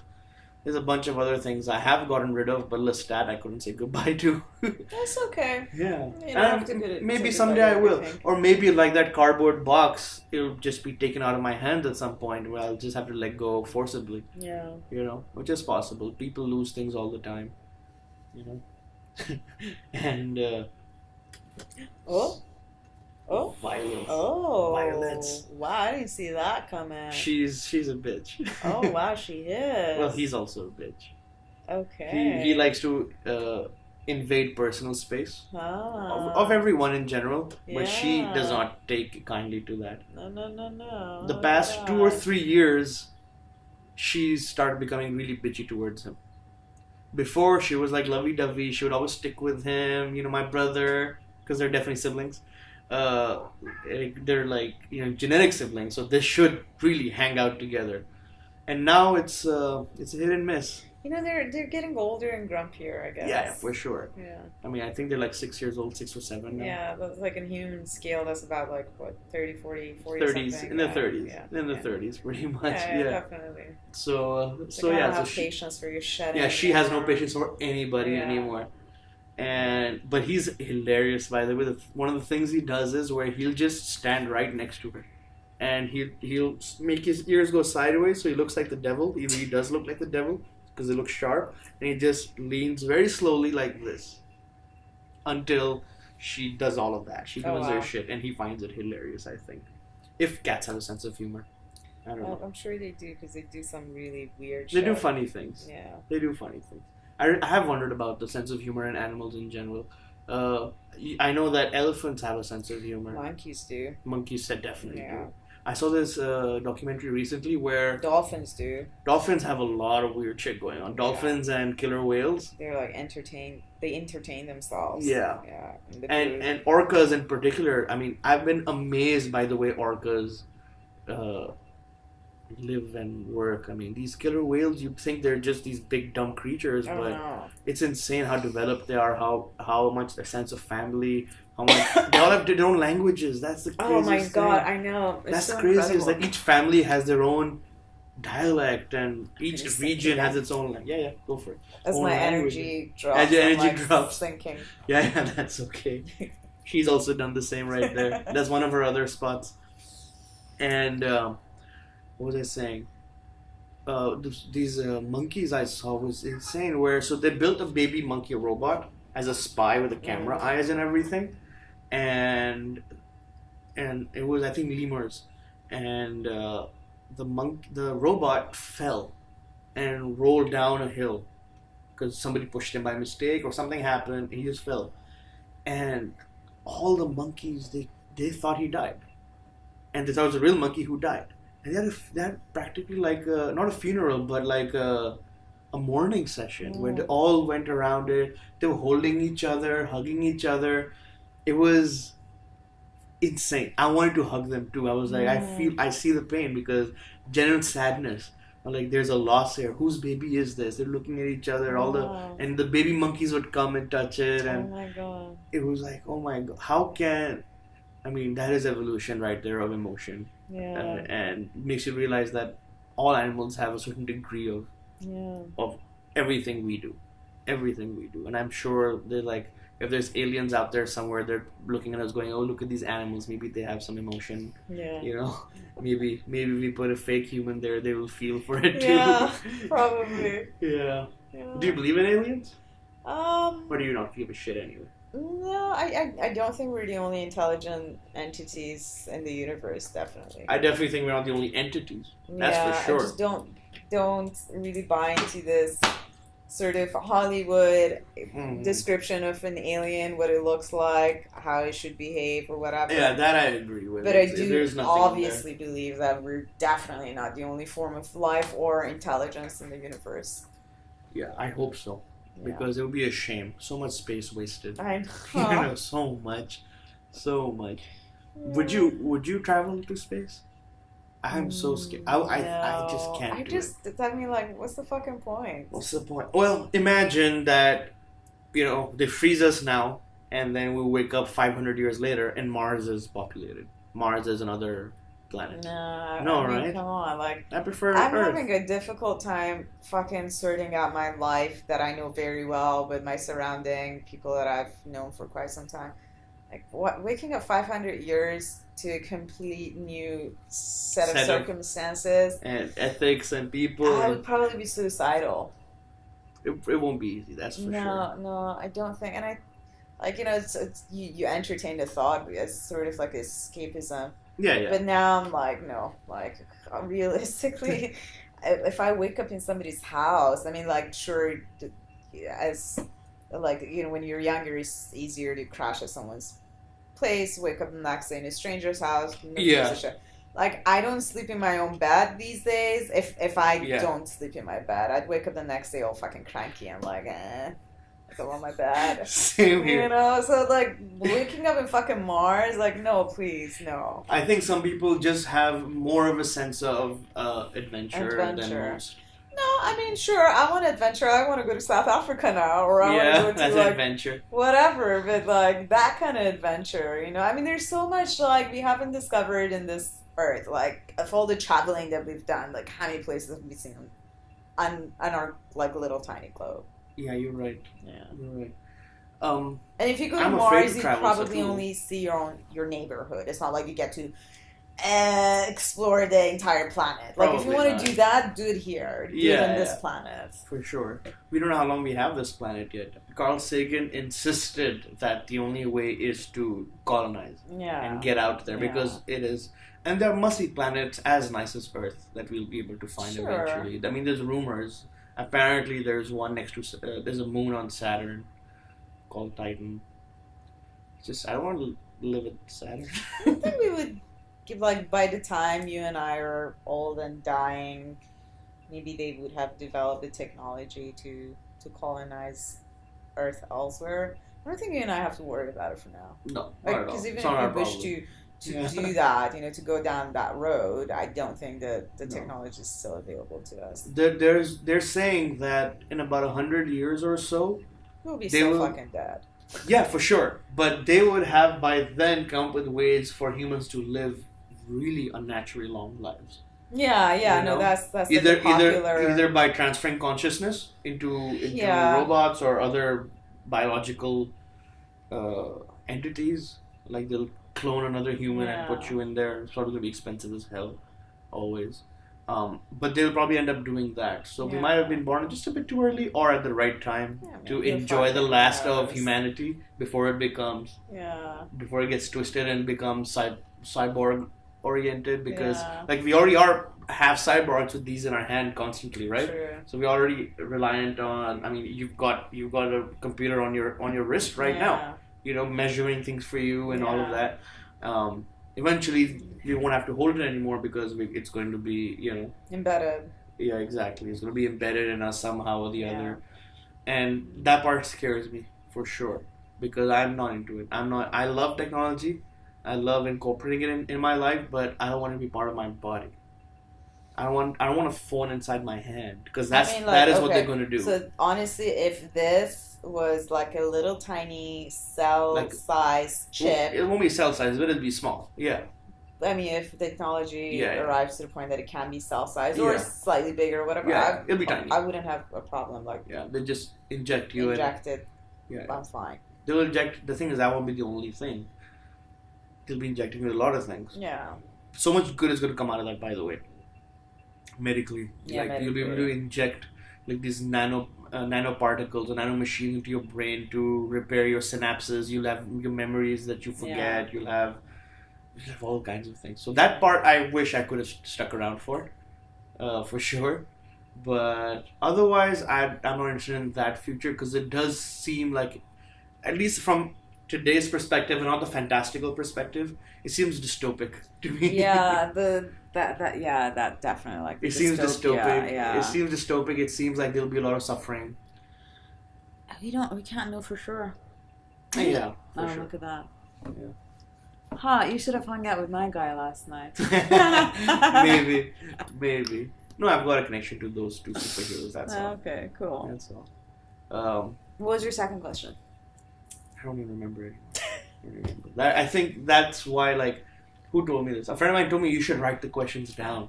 I'm like, no, you have to let it organically Never. go. I know. You know, that's what I want. I want organic conversation. Because you have no objective, None. and that's cool. Like this is None. the coolest. I want to conversation. discuss art and photography in general, but yeah.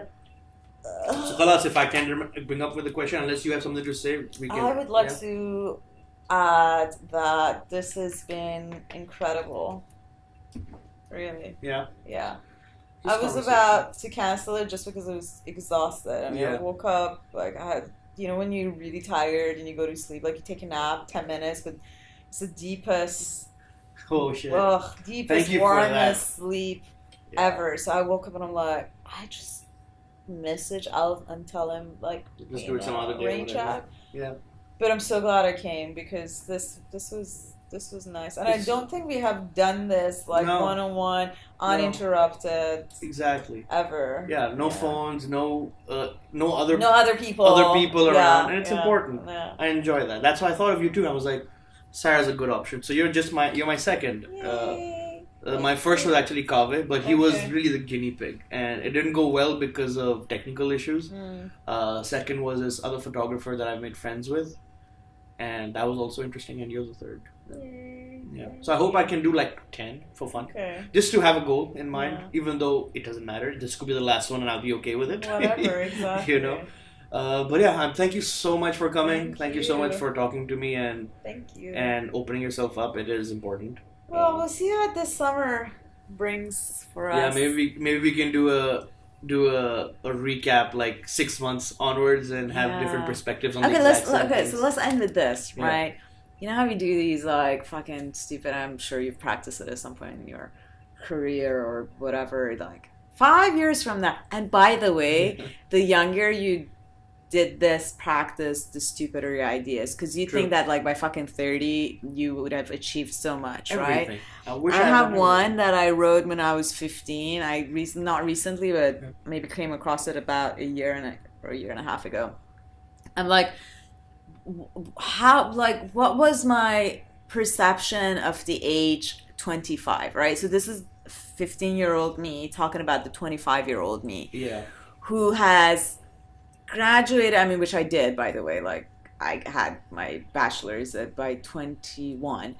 But I've graduated. I have my own business. I'm married. Like 25. Married. Yeah. I have kids. You already have the kids. I have the fucking kids. Yeah. Right? And I do this and I do that. And I have like, I don't know, 5 books published. And I'm like, what the fuck? How disappointing. Then I did another one when I was slightly older, maybe I did that like 20, 25 or something, and then what would it be like when I'm 35, which I am right now. Yeah. And definitely, like, I have a house, like, I'm paying mortgage. Yeah. Husband and kids are in the picture, you know, Yeah. my kids are in high school. Yeah. These like super false notions of what a certain age, like what success Yeah. means in a certain age. So now I'm a whole lot more realistic about it. I'm like, okay, 5 years from now, I'm healthy. Like, Alive. I'm alive, you Can know? breathe on your own. Fuck this, like, marriage, like, fuck it. No, like, Yeah. children, don't even go there. I'm not out on the streets, Yeah. you know, like, keeping it simple, keeping it real. But let's do this. So 6 months from now we are end of May, say June, and 6 months from June is end of the year. Yeah.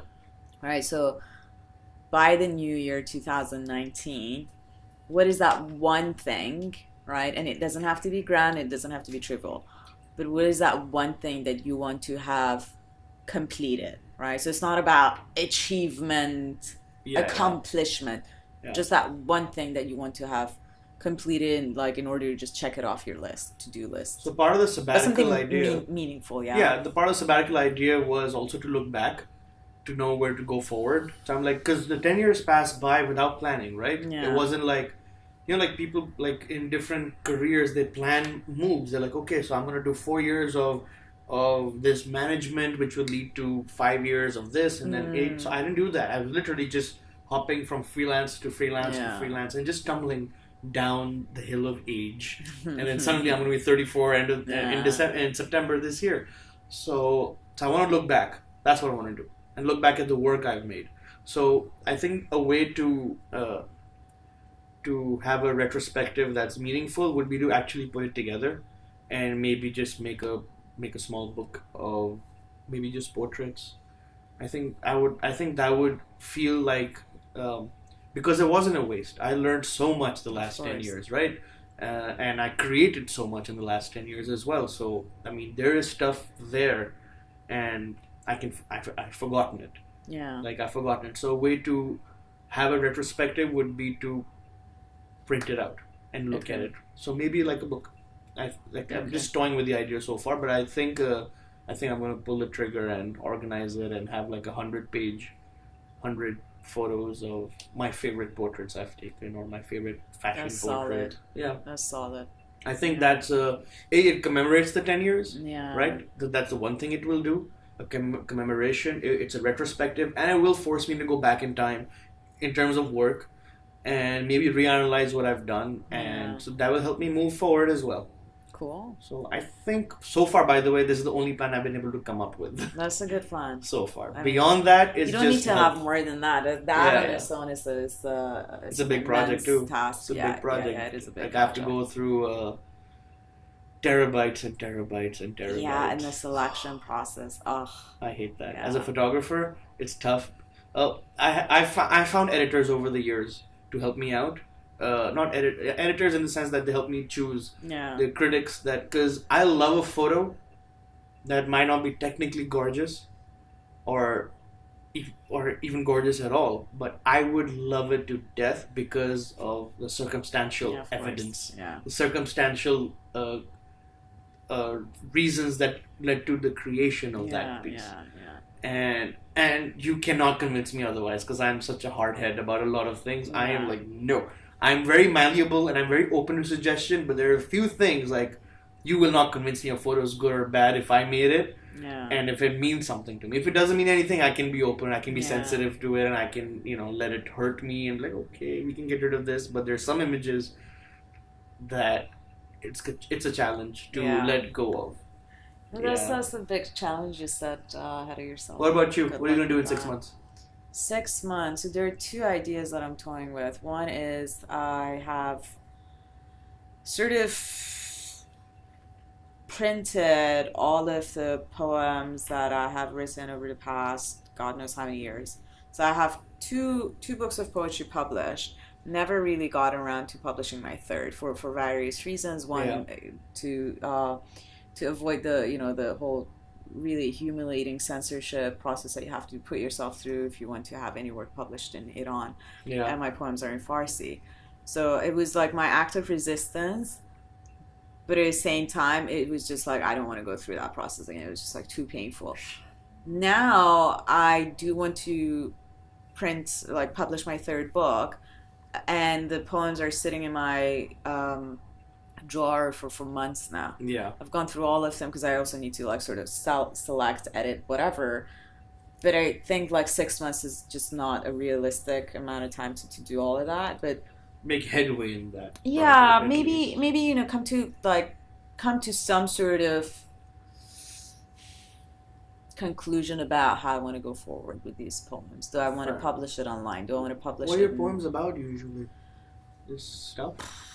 Personal. So a lot of it is sentimental. Again, from this female voice. So that's actually where my female voice has found manifested itself and expressed itself. That's wonderful. I love poetry, so I get that. I've actually tried reading Farsi, Persian poetry. Yeah, because, you could. Because of origin. Yeah, and some of it just sounds so beautiful to me.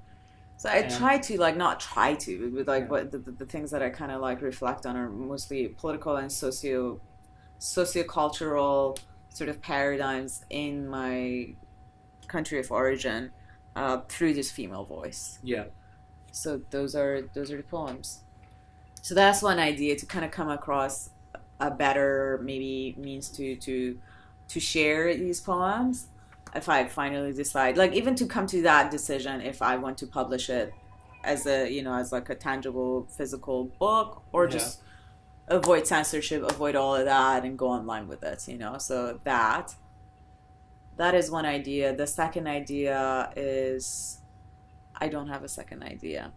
The second idea is that I really, really would like to exhibit the same series that I exhibited in Tehran, my Harvest series, in Dubai, which is proving to be a very difficult task because there are only a handful of galleries in Dubai, and also deciding that if I want to do this within a commercial gallery or just fuck it and hire a venue on my own and invite the people that matter to me.